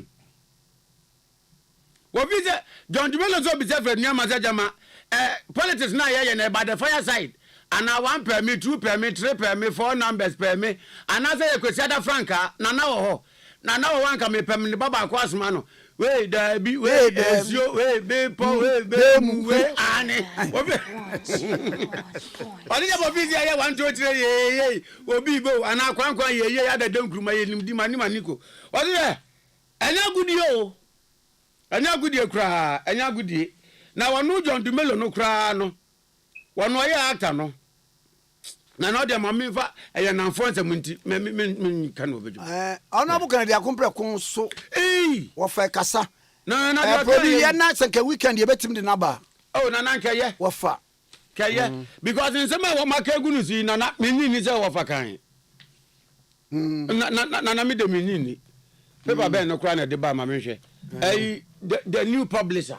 What you saying? Sir akompre kon Kennedy o hine Japan enkomo bia new publisher say what is wakwa akodi ena weyi mu apopom yensa e de aba front page the new publisher o ena eke na na de yenkawe was it number 1 akompre kon Kennedy o hine Japan say 101 ma penina na dan ko akufu ado ene na ban ye no Canton Cross wo mototo ne namu wo mo sabotage no aso okoso no mo twe ne ba fam won person mo sa gare di gun o mo sa anwea di gun gare so kinsim ne highlight baga highlight for our sa ni 11 no person mo do ehuna mane obia so na yi na so di mi so anu de akoso en aba na nai ele bio we infifi de ndi anu eden anyway the new publisher na eka sa compare ko Kennedy ohina Japan say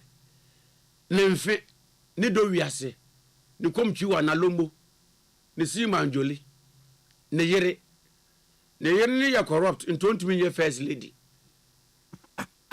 na ba jo me ba na obe president obe ja no ana ma me na pesie den ho na la so ka ya no ai so any lies anu pen ne de penkum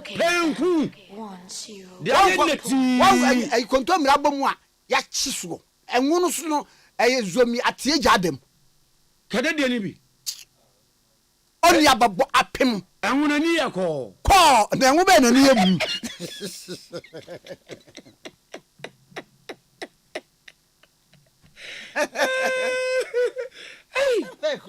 na odi fili masa mene Raf ya ene owie e no ya ka se awie ye di apesie ni wie no a o se mo awie apesie no a me bremu soup kakra ana soup no la soup na ntwina ma ya ho de aye ba we za kra boni aso ni wo se ye ho no de aye enkwan no ya ana nunum nkwan no ada Yehowa na nei enu anso ena wache fish on fish ye chia ye sade ye nkwan no na didem and yes sweet after mix and was mimre mu spoon anam say ma me use mensa ma peja mensa de de mra se bedwam me ma sika say want ba bia ofane ne beka anti first lady yeah anana menye so say honorable na Japan e kan sa o china ye be pese ye be di sa de no nkomo anana hiya pa baby okro na it was said in jest yeah bia na on the lighter side yeah in jest yeah just in spelling no JEST I see in count.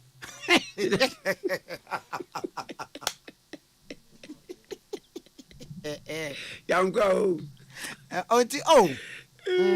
But you me survey amayeno, research amayeno.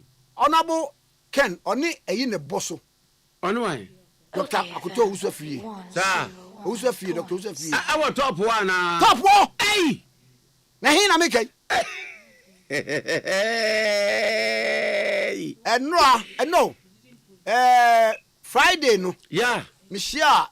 Me wa fa Dr. Usafi Akutu. Oh, sir, Friday Luciano. Yes, and then ochire ni swadi hu na o magana. And at 2 p.m. sema UPSC obi amara.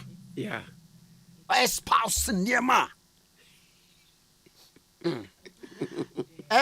Nana ma me mia hu manu hu. Na nipa ba mi ensa na na ibi mfre. 0302 243 529 and 024 0302 243 529 no 0302 243 547. We bet me abana no edi enkomo. Okay, 101.7 so any akwa bi si nipa mi enu mponi na so wo ye 9 wo mu ye show ide ene so me wi ne ja to studio. There na me fa. Hello. Hello. Yeah, bacha wan ye.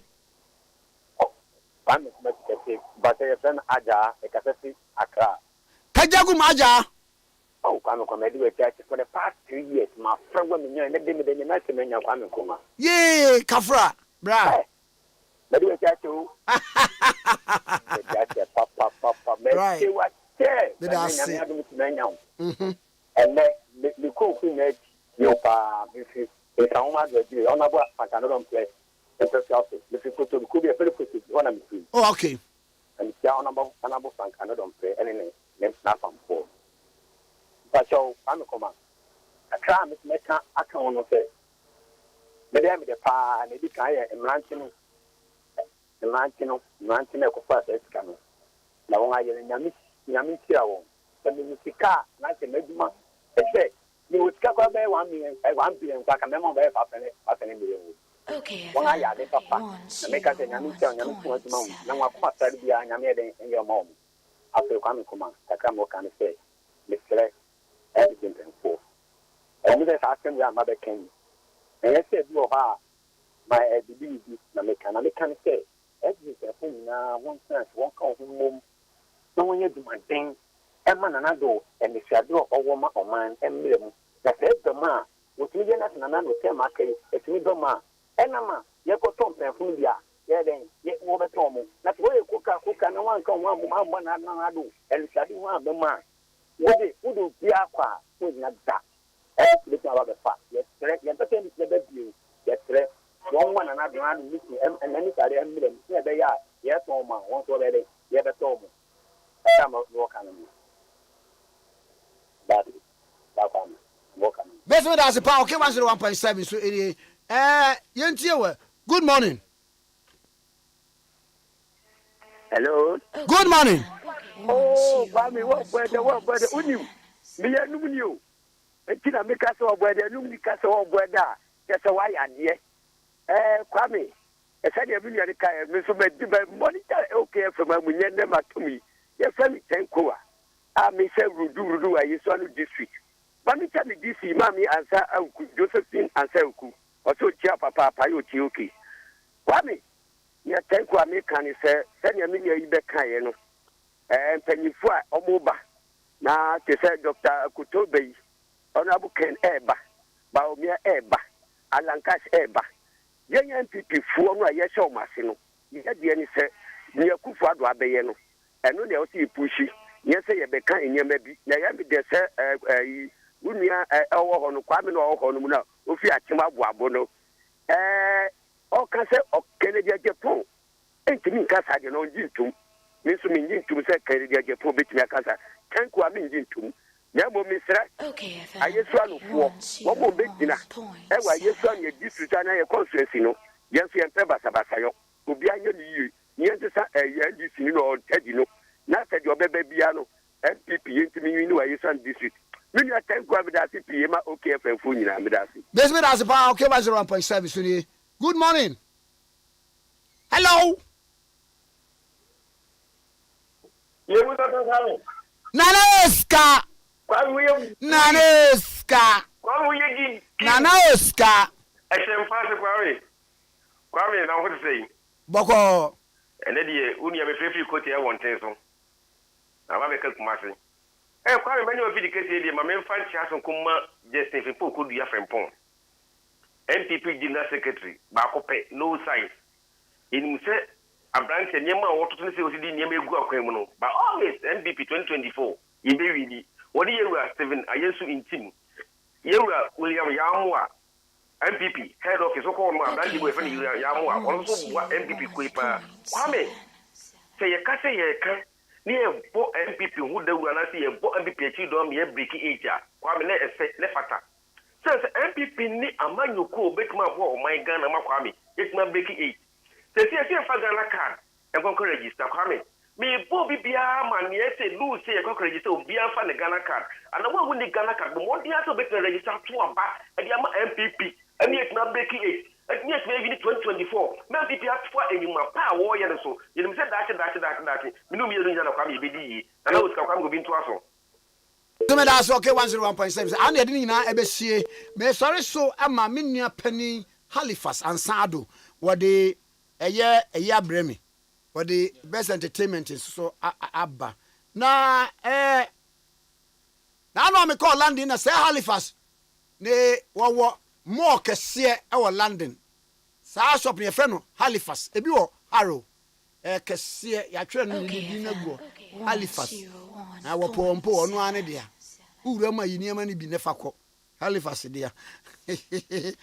Our friend me radio kwa wasan ko Kwame Nkrumah Tikese morning show president of the land me produce pani Kwame Owusu aduo me adwo so kwaso no free.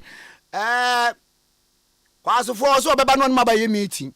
Kwaso busia pani no na woman of faith Abigail Ashley do no afre me time e wo ta no am so be wu agya no nti do no net na se che social media handles no boa e ma bibia ye kama pa e de maye amunya moniti a ogime enya ado ye wo ochina odomfo dum ye ne a e kramo